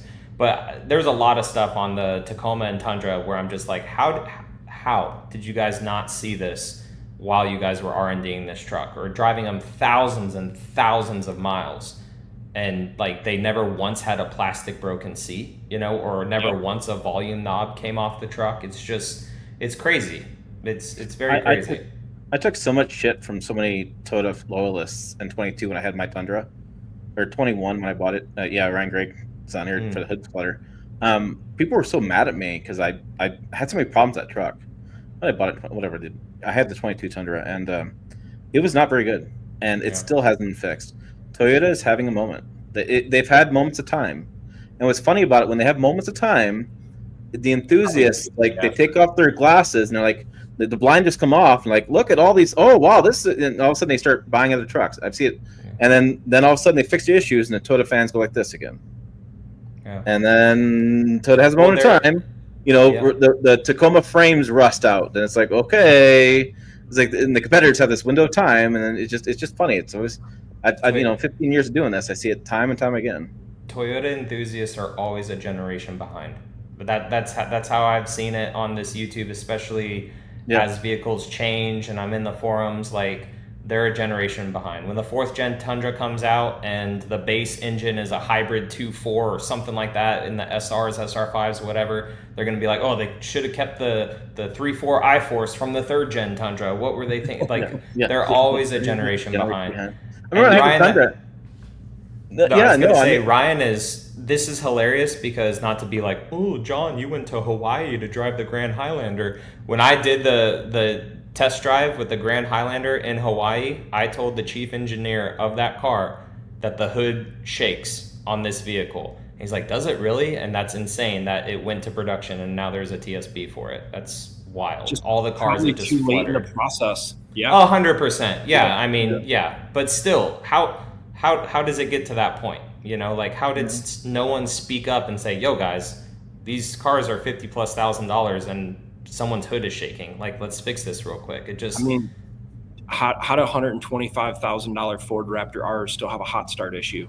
I mean, how do they have corrosion issues? I mean, it's just big, thick bureaucracy and layers, and then no one wants to say no to some upper level management that risking their career to upset someone that we got an issue here, you know? I mean, and this is where what's cool is we get to go and get these trucks and give people the honest reports on these before, you know, they go and buy. And that's, I think, the importance of, like, us doing these RHOs up front. And I showed right off the bat when I got mine, I had the wire harness issue, and they fixed it, and it was a pretty small little deal. And I really haven't had much of an issue, thankfully, since then. I don't know. It sounds like CEL John might have a few he's got to figure out. Yeah, we'll see. I hope it's nothing crazy. If it's a MAF sensor again, I'm going to be like, okay, something's weird. Maybe about they this didn't whole fix intake. that MAF sensor the last time. Maybe they just cleared it. I don't know. Maybe going back to, I believe, Tom's question, maybe I have a shitty dealer here. I don't know. You know, maybe they just cleared it out. I'm not 100%. Yep. What about, I think we need to talk about reliability. Let's do it. I think that's going to always be the key question, right? So, you know, I've been doing this long enough to know that Ram has always had a checkered history of reliability, right? And you know, Dodges are junk, and Chrysler. I mean, it's hard to change people's opinion, especially truck guys, right? So, you know, whatever we know, and that's what we know, and that kind of stuff. And I had a live stream on Tuesday night, and I made the comment. And I want to see what you guys think about this comment.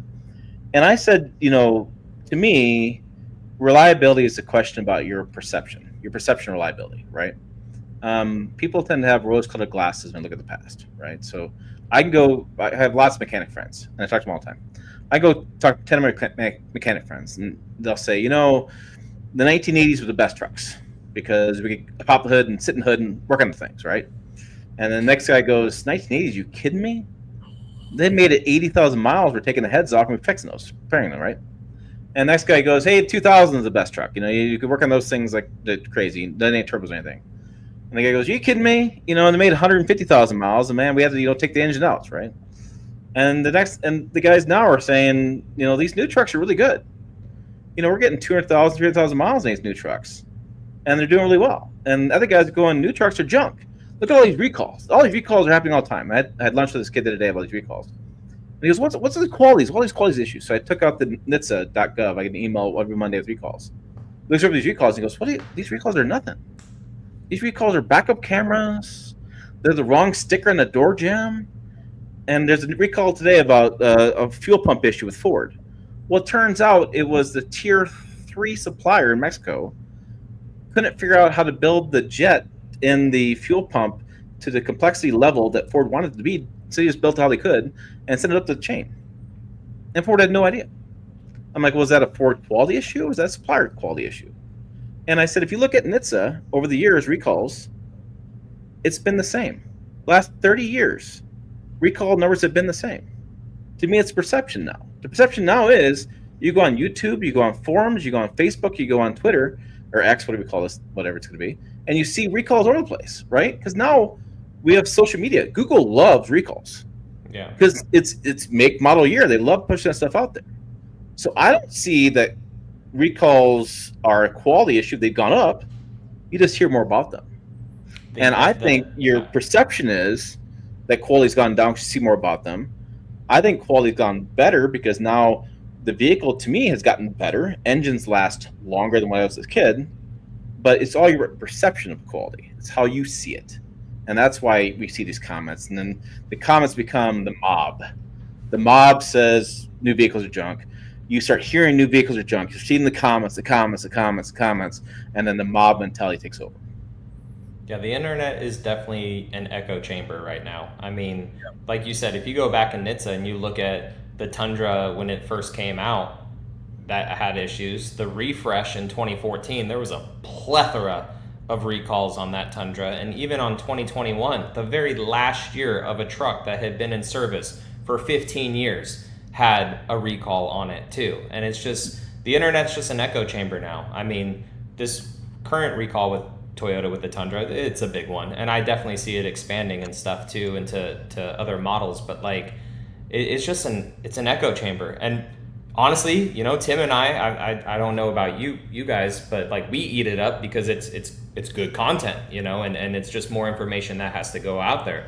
But now that's 5, 10, 30,000 people seeing my video, Tim's video, the articles by Car and Driver, everything. It's like, holy crap, like Tim said, like, whoa, all these cars suck. But it's like, it's just more channels of the same information just going out there. But everyone sees 100,000+ Tundra recalls. Oh, they're all junk, Yep.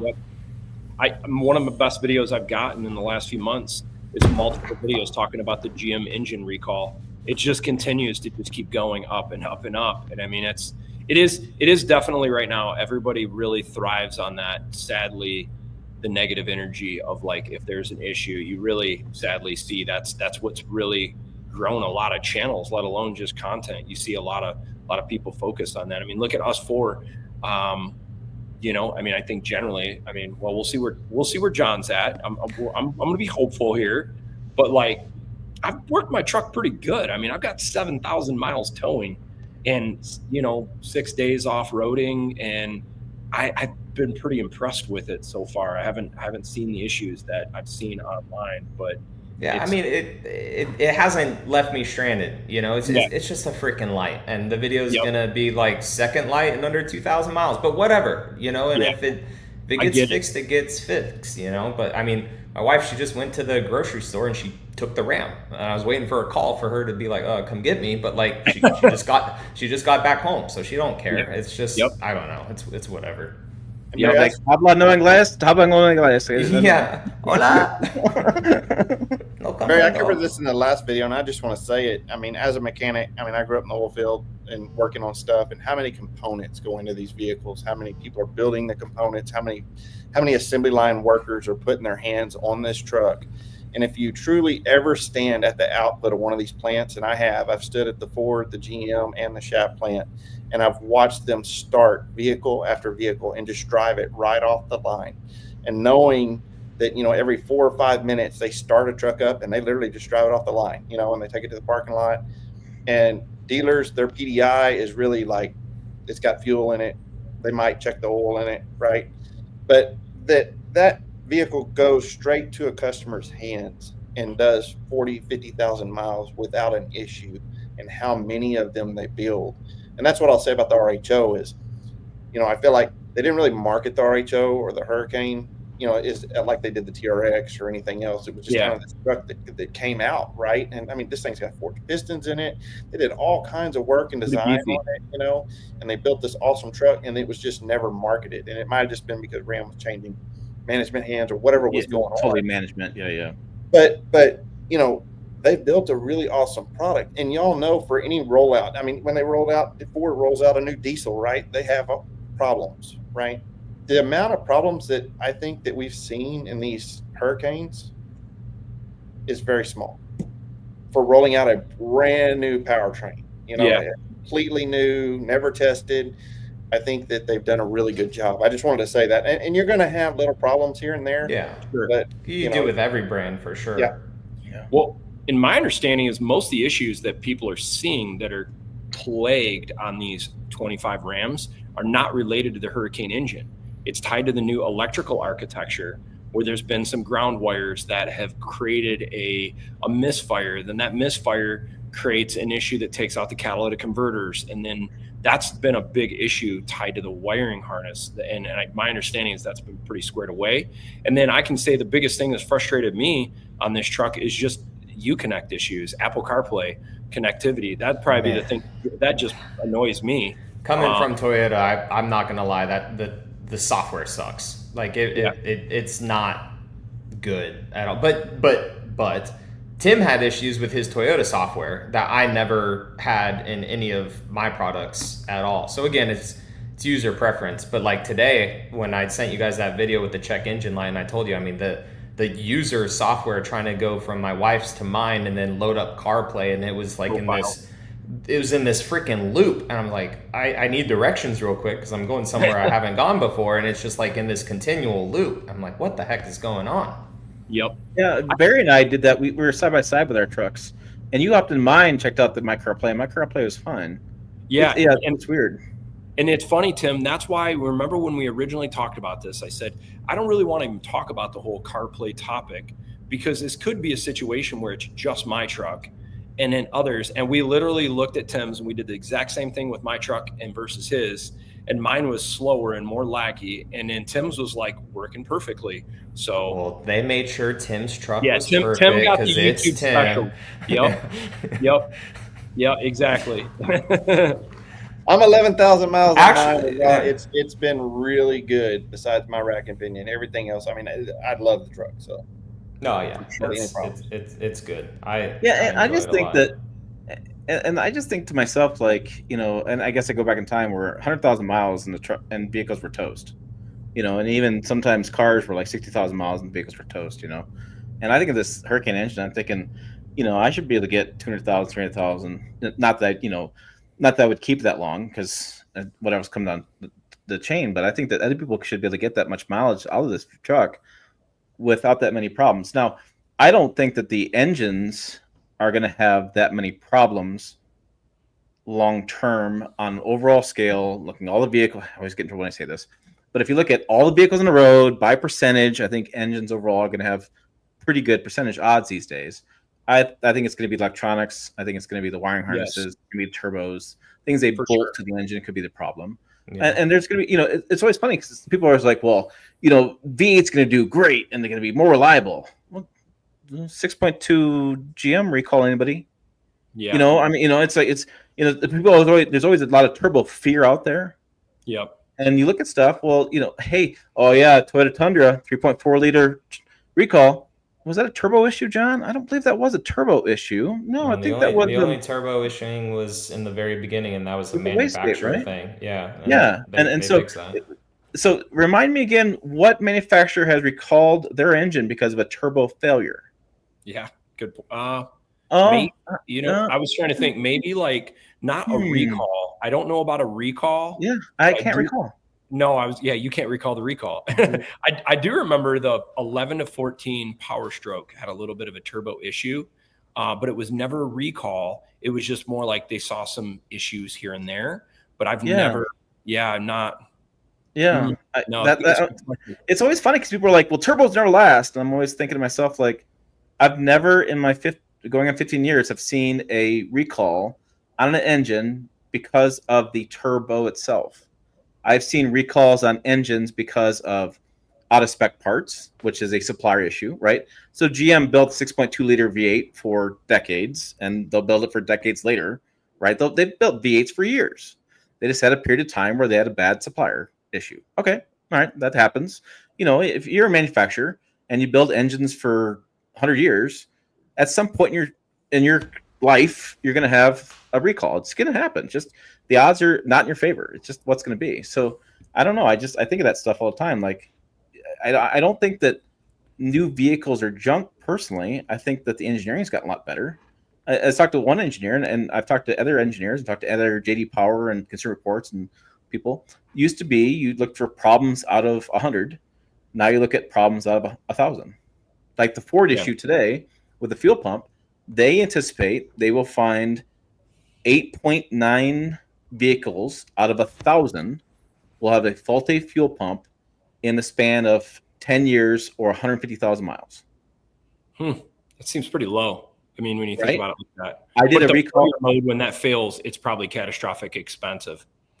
They'll still probably cover it because the recall came out. They'll probably cover it for free because of the recall. But it's a slow loss of power because you lose fuel. Yeah. So you'll notice it. Check on the light comes on. Like John's light comes on. You'll notice it going on. Nissan had a recall on Tuesday for 300-some-thousand vehicles. They figure in one engine they're going to find 0.8% of those engines be affected. The other engine will be 1.2% of those engines be affected. So, and the thing I tell you also is that the number of vehicles we're selling now has grown exponentially, right? So we just sold, the industry just sold 16 million vehicles last year. So if you see a recall number that says 800,000, that's because we're selling a lot more new vehicles today than what we did a decade ago. So the number itself is going to be a lot bigger. And I feel like the standards as well are different than what they were like 40 years ago. And there's more potential for recalls, like you said. I mean, 40 years ago, they didn't have cameras that are a standard now, so that has to be a recall, or certain sensors on a vehicle, or there's just so many more standards for safety now as well, which also feeds into that. Yeah, and one more point. Speaking to people that don't keep a truck more than a few years, I always think that's garbage, because I talk about reliability on my channel because I look at overall reliability in 5-10 year segments, talking to owners, reliability reports, and things like that. Yep. Like, I'm not sitting here going, "Hey, I keep a truck for a year. I talk about reliability based on my experiences." That's such a stupid comment. Like, obviously, I'm not basing it on my reliability experiences.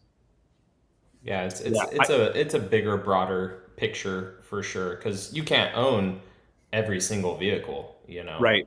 Yeah. I think the big thing is I see that the biggest frustration is you see the cost of these new vehicles. It doesn't matter truck, not anything. Everything is so expensive. People automatically have this expectation. I spend $70, $80, $90, $100,000 for this. I'm not going to have a problem.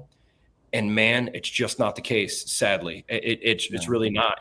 And like what you're saying, Tim, I think what people need to shift their mind and not be worried about, is it a boosted engine or is it a Hemi V8? Start thinking about how expensive that display is going to be, or that LED projector headlight when it fails at 10 years old, because that's going to be a $2,000 repair. Your display. If you got a Cadillac Q system, a Cadillac user experience, the OLED or whatever, $3,000. If your headlight on a Cadillac Escalade goes out, or on any of these projector vehicles, it's $2,000-$3,000. Not an engine, not anything powertrain related. It's the electronics. And that's the stuff that freaks me out. Is imagine if that center stack display goes out. Number one, the labor is going to be a beast potentially. You might have 15 hours of labor to get this thing out, and then still a $2,000 part.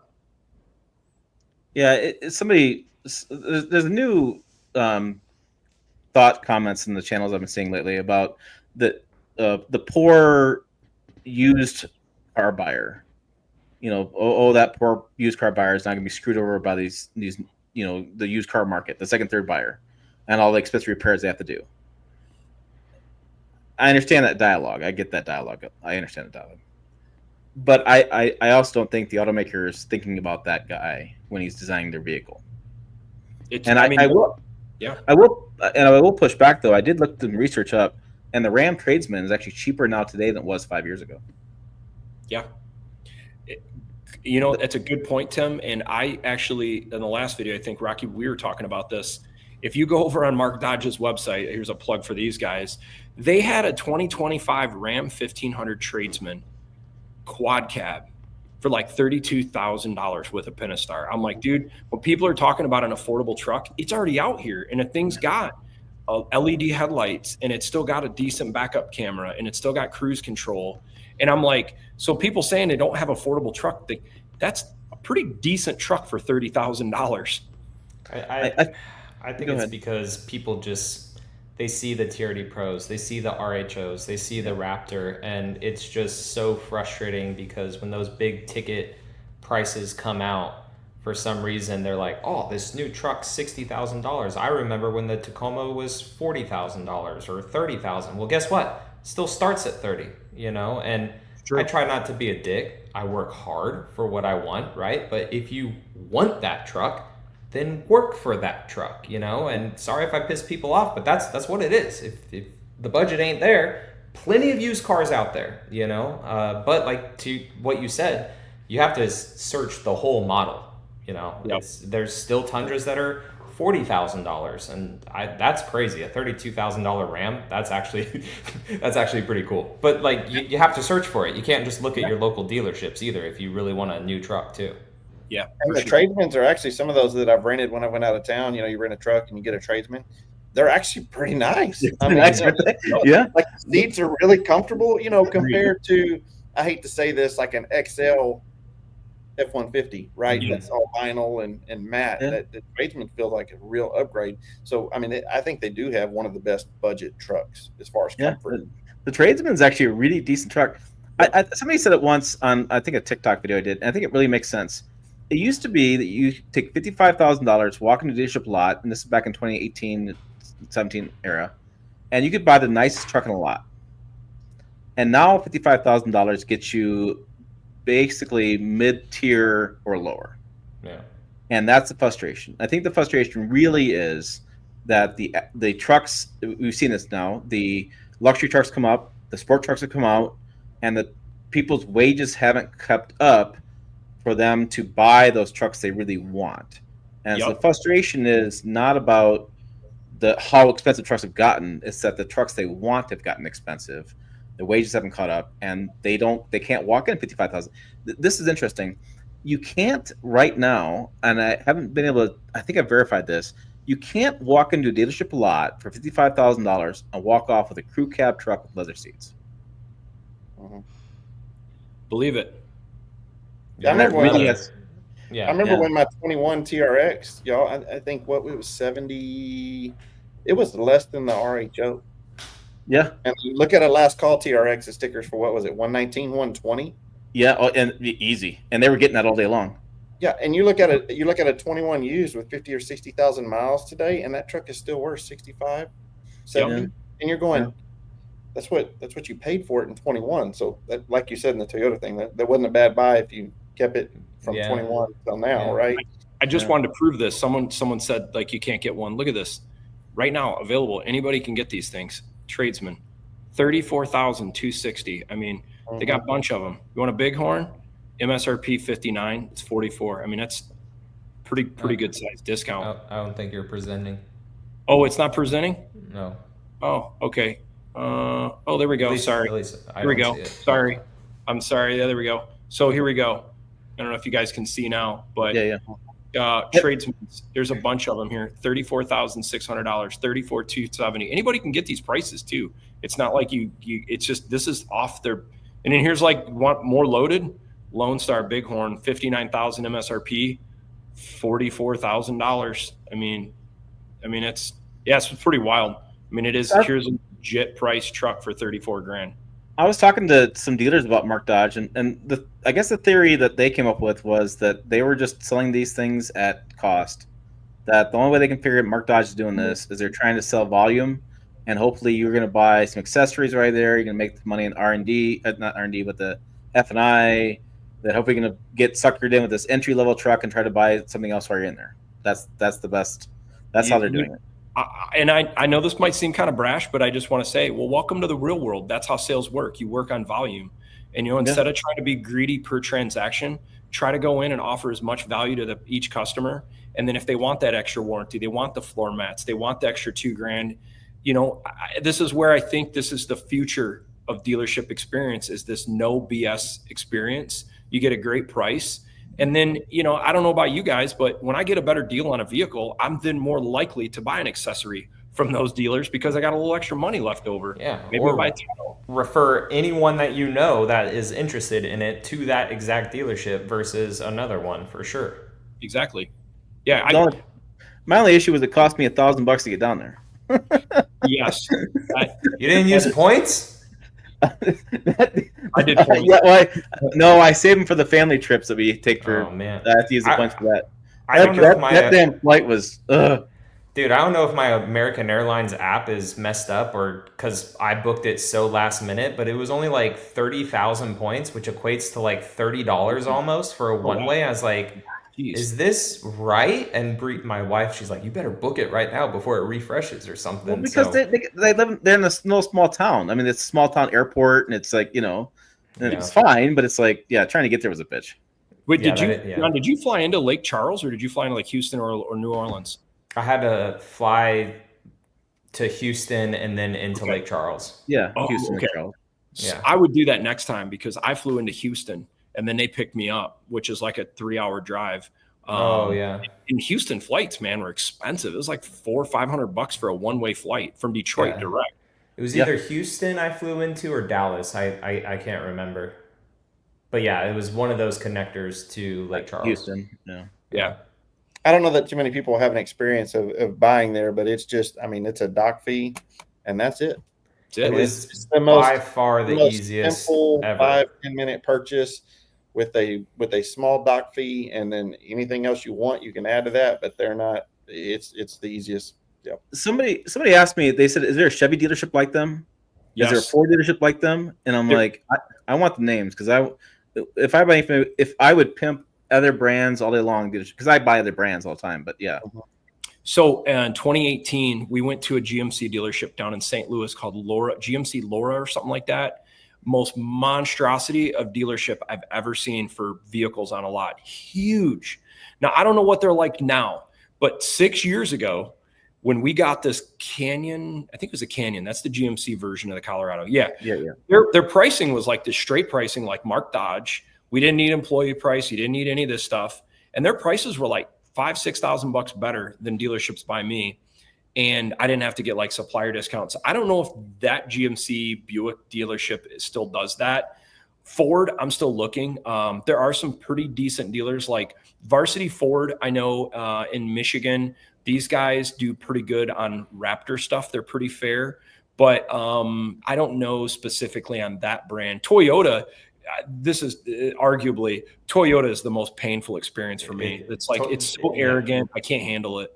If one thing besides changing their vehicles and not listening to their enthusiasts as much as they can, because like Tim said earlier in the live stream, Japan controls, unfortunately, a lot of North America.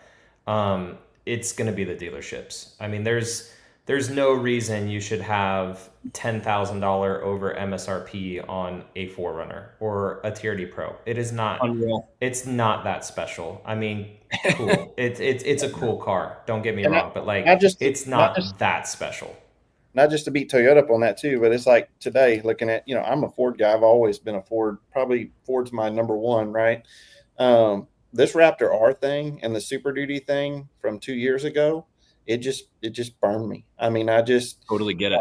I saw today an ad for a Raptor R for $198, and I was like, that's just unreal. And it's one of the closer dealerships, in South Texas, and it's just like, Down I by wonder if they're just trying to capitalize that they're the only truck right now. Like, I am curious if when the TRX comes back out, what that will do for Raptor R's. Unless it's just a totally different mindset and different clientele, but I mean they're around the same price. So I've Raptor heard of R. this Granger Ford. This guy's saying Granger Ford in Iowa. I've heard of this Granger Ford too. Oh, good. That's a good one to know. Raptor R is a unique one. I had mine. I waited for a long time, got it right. The market has dove hard on the Raptor R. I've seen that market drop $60,000 in the last year. They were bringing consistently a year and some change ago. Those things would bring 160 to 190. Now, that's so crazy. Yeah, now, I mean, just yesterday, I was at Bob Maxey in Howell, and a 25 Raptor R showed up, white, and they sold it for $10,000 over MSRP. And I had another dealer reach out to me recently and say, hey, we got a white Raptor R 25 available. We'll do it at MSRP if you're interested. They don't know me from anybody else. It's not like I'm like trying to use any influence. No. And I'm like, I'm good. I've had that experience. It's fun. I feel like the RHO gets me there. Doesn't have the sweet supercharged V8, doesn't have that suspension, but I'll take the $40,000 less. You know what I mean? And the better fuel economy and the way. Here's the other thing for me. It's the way nicer interior. I mean, just Ford is so far down on the interior versus the RHO, sadly. If Ford can ever get to the interior comfort, quality, hands-free driving, massaging seats of Ram, I think that would really help them a lot. Yeah, and for the price point, there's no reason. The Raptor R today, guys, would be sitting in my driveway For sure. if it had hands-free driving, if they had the Massaging Blue seats. Cruise, and if they had the power up, power down tailgate, Yep. and if they had a It doesn't even have that. Well, digital rearview mirror is the other thing, and massage Yeah. seat. I mean, just they don't have any of those things for that price point, Yep. and That's that's why crazy. the RHO. We talk about you get all of these things for this. For a truck that's 84 that has all those that are level 1 basically with everything on it. Yeah. You can get those trucks for $5,000 to $10,000 off all day. So you're looking at a $74,000 truck. You can Raptor R's almost. You could have 2 RHOs. You could have for the 2. price Yeah, of for that sure. with half the features. Yep. I mean, I gotta be honest with you. I ain't getting up my massaging seats anytime soon. Oh, they're amazing. They're awesome. John was texting me before. He's like, I don't know about this level 1 group. I'm like, I don't use the passenger screen very much. We use a little bit on the road trip. It's okay. We kind of use a little bit. Massaging seats. He's like, well, I don't know. I'm like, massaging seats. They're definitely worth it. The massaging seats, the power tailgate, which I like, the inverter in the back, which you can upgrade that with the Zero package, I think. But I don't know. It's such a nice interior in that truck for sure. Yep.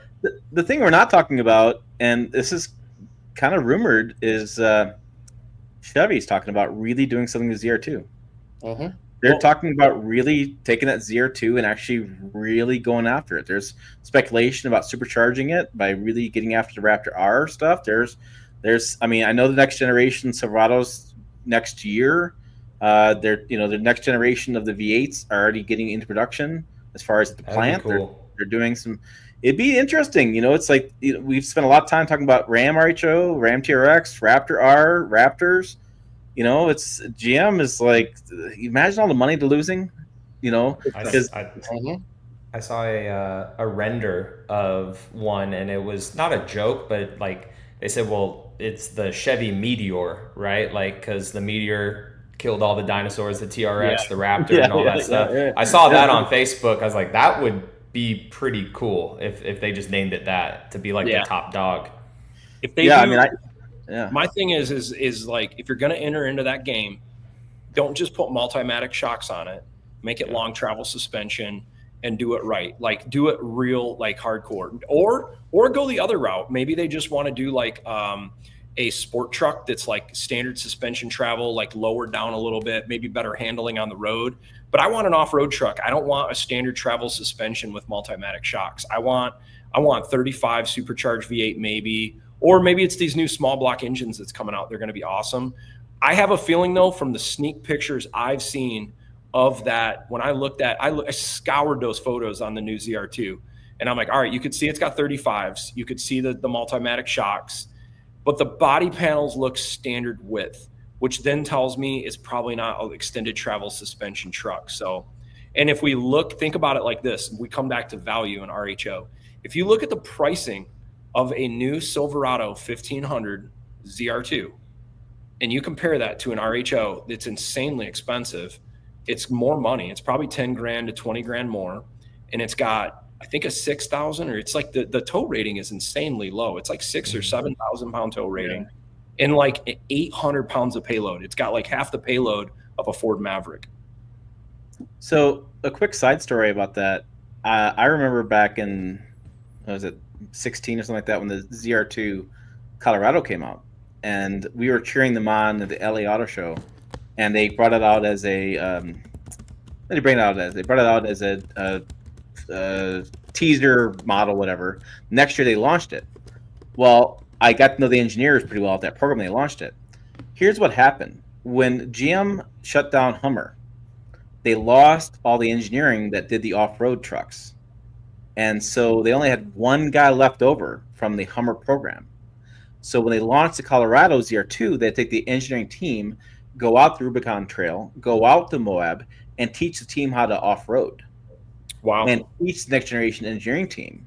So that's why GM is behind the 8 ball on getting these vehicles coming out, because they're bringing this next generation of engineering team up and actually teaching them how to off-road, and they're bringing in new blood and getting these new engineers up into this new blood of learning off-roading stuff. And then GM's gone through different periods of time of layoffs and issues at the company, and so they've lost some engineering, they've lost some engineering talent, and they've lost some of the people that are really driving the program. If you look at, I've always said this, I tend to look at things a lot differently than other people do, just because of who I am. But if you look at Ford is so funny because Ford's got like the Yankees lineup of hitters.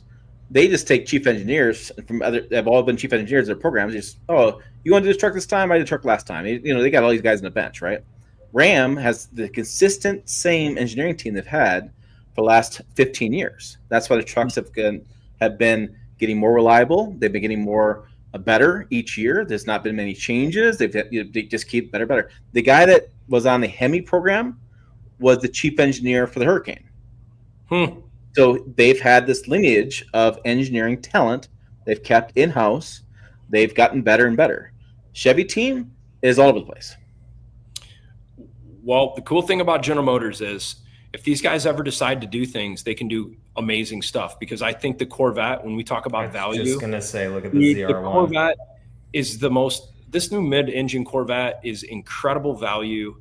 It's a game changer. And the ZR1, I am just waiting for the numbers to be released on the Nuremberg Ring, because if these guys get in the 620 range in a production vehicle, that, I don't know if you guys follow like Nuremberg Ring times. Mm-hmm. I got a chance to ride on the track like 5 years ago. It's so cool. And that's the true performance track. It's not 0 to 60 quarter mile. This is a real performance car track. And if these guys get in the 620s, 630s, that's unbelievable for a $200,000 car. Absolutely incredible. And what happened with the Corvette? That chief engineer was the same engineer for about 15, 20 years. They've had the same engineer. That's what I'm saying.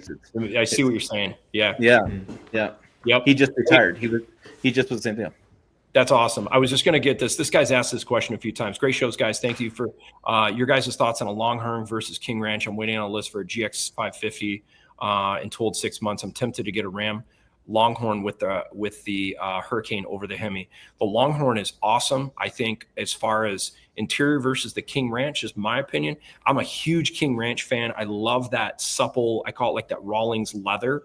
But the Longhorn, it kind of does it up in some ways a little bit more than a King Ranch, like with silly things like I think like Ram's floor mats. This sounds silly, but their Longhorn floor mats are just awesome. They got like that carpet with the rubber. It's just amazing. We've all talked about this Hurricane over Hemi. I know what way I'm going. It's an easy question. I go Longhorn for sure. Yep. Hurricane for sure. Yep. And you got a comment about the Scout tear up on the oh yeah, that thing's sweet. I'm so excited about Scout. I love it. I'm not anymore, honestly. No, I'm not, because of the EV tax credit going away. The EV what? Tax credit. Oh, so see, I always was interested only in their hybrid because that range extender model, I feel like, is just the ultimate like non-anxiety EV. That was just for me though. Right, but I mean, some of the infrastructure credits, some of the EV credits, stuff like that. So whenever globally EV credits gone away, EV market's gone. Okay. And so it's gonna be really hard for any startup to get going. Bummer. And Scout So needs Slate then. Slate is We'll in be in huge trouble. Hmm. Slate's in big trouble. Scout's in trouble. Whenever EV tax credit goes away, China did it, and they did it away for like 3 months, and 3 or 4 months, and then they were immediately brought it back because their sales just go. Hmm. So any startup right now, I think, is in real trouble. It's too bad. I think it looks cool, but It's should have awesome had looking. they should have had a gas option. Yeah. Well, they got that the Scout Harvester. The Harvester is their range extender version. I don't know if you guys are The familiar. range extender, yeah, but they have that issue. We also have issue with the China ongoing trade issues with the magnets and the rare earth minerals. China's being really frustrated about that. Even in getting the U.S. production of that going, even if we got that going tomorrow, we would need to somehow magically spend about, what was the estimate? It was like $1 trillion, and to get even close to the numbers that China's producing. And we'd have to build factories overnight. I mean, it's just the madness trying to get that going. So there's global trade issues going on. I mean, I'm seeing brands having issues even building battery production right now, getting graphite as a part of their batteries. I have a lot of concerns with EV tax credit, reduction in infrastructure spending, and the change in administration and the new passages of bills. Startups are going to have a hard time, and the overall mood in the country for EVs and new car companies. Having Volkswagen backing up Scout is going to be good for them. Having Amazon money behind Slate is good for them. But think about that. That Slate truck just went up $7,000 in price. Yeah, because they were counting on that thing being $20,000. I knew it wasn't. And in the marketplace, it was going to transact for about $34,000, right? Yep. Because anybody's going to be like, "Oh, I want a radio. Okay, that goes to $500. Oh, you want a mirror? Oh, that's $250. You know what I mean? And then so the $7,500 credit goes away, right? And then all the state money is going to start getting dried up, right? And so it's just, it's going to be hard to see. It's hard right now. Hard for me to see. I tell you right now, I really hope Slate makes it, because if they're successful, I hope it reshapes the automotive industry, because people have been screaming forever. They want this basic vehicle, and you want to you build off of it and keep it in your family, and you want it to grow. I think it's awesome. I mean, I think it's an amazing idea. I hope they're successful with it. And then David mentions, do you think the Ram Charger will go away? I hope it doesn't, because I think the Ram Charger, for someone like me, I know someone made a comment earlier, say you don't use a truck without using a truck. I'm like, man, I don't know how to use a truck more than what I do. I jump it. I pull trailers heavier than what it's rated for, and I use it. But the Ram Charger for my needs is awesome. It's going to have performance towing better than a diesel. I don't have range anxiety because you can just never plug it in, and it's going to tow. I just think that Ram Charger, that's a truck. If Ram prices it right, well, absolutely, they're going to dominate the market. I really believe that. It just got pushed back another year, and it's going to be delayed further because the pricing is not going to be coming in because of the rare earth tariffs. Yeah, and it's going to have problems getting the pricing right, because we're in all this stuff going on in the world. Yeah, well, it's just too expensive. The technology is too expensive in it, and Ram knows it. I mean, it's a cool idea, but it's just we're gonna have a hard time getting that thing in the marketplace for the right price point. I can foresee the Ram Rev getting killed off completely because they can't get the minerals to build it. I can see the Ram Charger getting pushed back furthermore until we can finally get enough production to bring the price down, because they know if they launch that and it's not anywhere near the price point it can be, it's dead on arrival. Yeah, and it's just business. It's just business. I don't know why anybody would get into making an electric pickup truck right now unless it's wicked cheap, because if we look at what's happened, the market's tanked. I mean, Tesla Cybertruck is what, like 5,000 units sold or something? Like they can't even sell those. Those things are sold. The Lightning only sells because you can lease a Lightning for like $300-400 a month, which is a great price. And honestly, I think the Lightning is an awesome truck if you don't need to tow or anything like that. I mean, it's a nice truck. But I think I'm not anti-EV. I think everything has its place, and I love options. Yeah, I love options too. I look at an electric truck. I'm going to buy a truck as a truck. It's like purposely buying a diaper that you know is going to leak. I'm going to go put a diaper on my kid, and I'm buying the one that's going to leak. It's like, it doesn't make sense to me. Like, an electric truck has no range. And if you do get one like the Silverado, which has really good range, it's a $94,000 truck to get that range. And then when you go to charge it, even if you have reduced kilowatt hour charging, I did the math, it's still like the equivalent of like 10 miles per gallon or 15 miles per gallon in a gas truck. It just, the math doesn't make sense. I don't think I've ever heard that analogy. The leaky diaper? Diaper. Wow, it's like you buy a truck to do truck things. No, I understand the analogy. I'm just that's a visual image I didn't quite put together. Well, it's because I remember when my kids were in diapers, how much it sucked when they leaked, and I'm like, man, there'd be nothing that pissed me off more than buying a diaper that I know leaks immediately. Huggies, man. You could buy the Meyer crap, man. Come on. No, dude, I go to Costco. I got the Kirkland signatures. Oh, come on, man. What the hell? No, I love the Ram Charger idea. I really do. Yep. If I'm Tim Kuniskis, I'm nervous as hell because of the global politics going on right now. I canceled a rev. Yep. Because the problem you have is you have supplier contracts. So as soon as you sign those supplier contracts, those things are set in stone. So you sign these supplier contracts at certain limit, right? It's written in numbers. You have to. There's your numbers. So if something changes tomorrow, and a tariff goes up, then you're on the hook for that number. That would scare the bejesus out of me.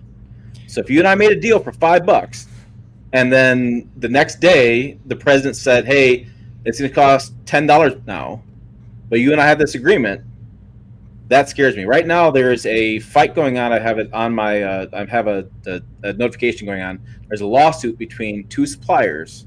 One, I think, in South Korea, one in the United States, and next tier and somebody else over some parts. They're suing each other because tariffs went up because their contract did not include any price changes for tariffs. And so if I'm going to build a new truck that requires overseas minerals or overseas parts like magnets, which is a key part to the Ram Charger, I'd be very nervous to sign any supplier contracts. And Tim, this is the reason why I am out of the automotive industry. As someone that worked in the automotive industry for a tier supplier for over 20 years, after going through COVID cost increases, I'm like, dude, this sucks.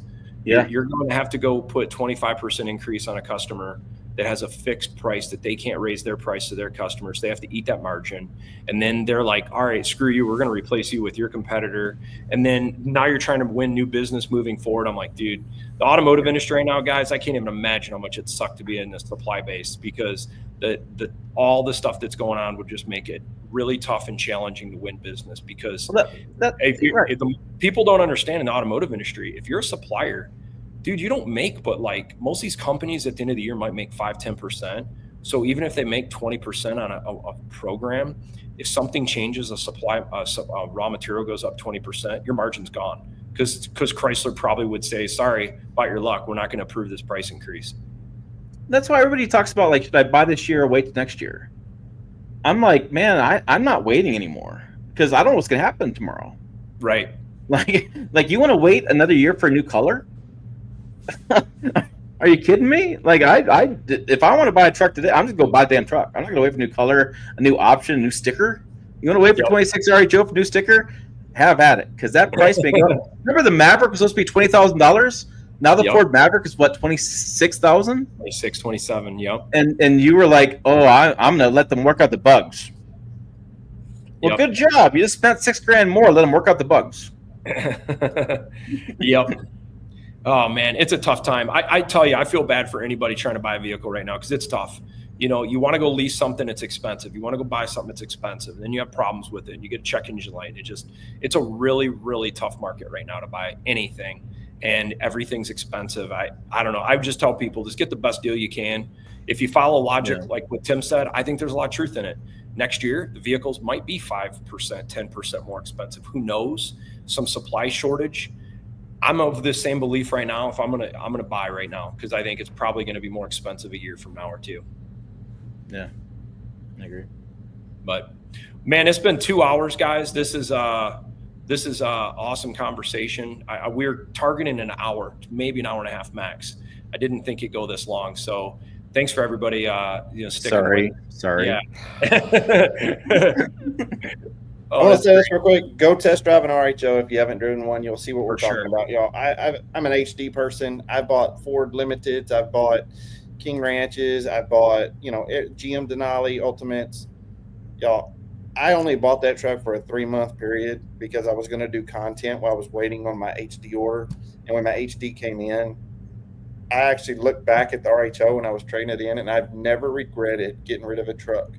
And y'all, the whole time I was building my HD, I looked back and said, I'm going back to go get that half ton. I called the dealer back and bought the same truck back because Hilarious. I loved it that much, and the driving experience was that. So, I don't get paid by Ram, y'all. Yep. I just being Yeah. 100% honest. If you're looking for that in between truck and you can kind of squeeze yourself out of an HD, just go test drive one. Yeah. That's all I can say. What do they say? Absent makes the heart grow fonder, and that's what you needed, Rocky. You needed to walk away from it a little bit and see it come back. Yep, that's it. Hey, and by the way, if Ram's watching and you guys want to pay us, we're probably. Oh yeah, I'd love to take some money from Ram. I wouldn't take any money at all. Yeah. You guys take the money. I wouldn't take the money. Yeah. No, I'm just teasing. But no, thanks everybody for watching. This was great, and I hope it's informative for you if you're on the market looking for RHOs, high output hurricanes, whatever. Lots of great channels now talking a lot of good content on these things. So I think we'll sign off, everyone. Sounds good. See ya. Later, guys. See ya.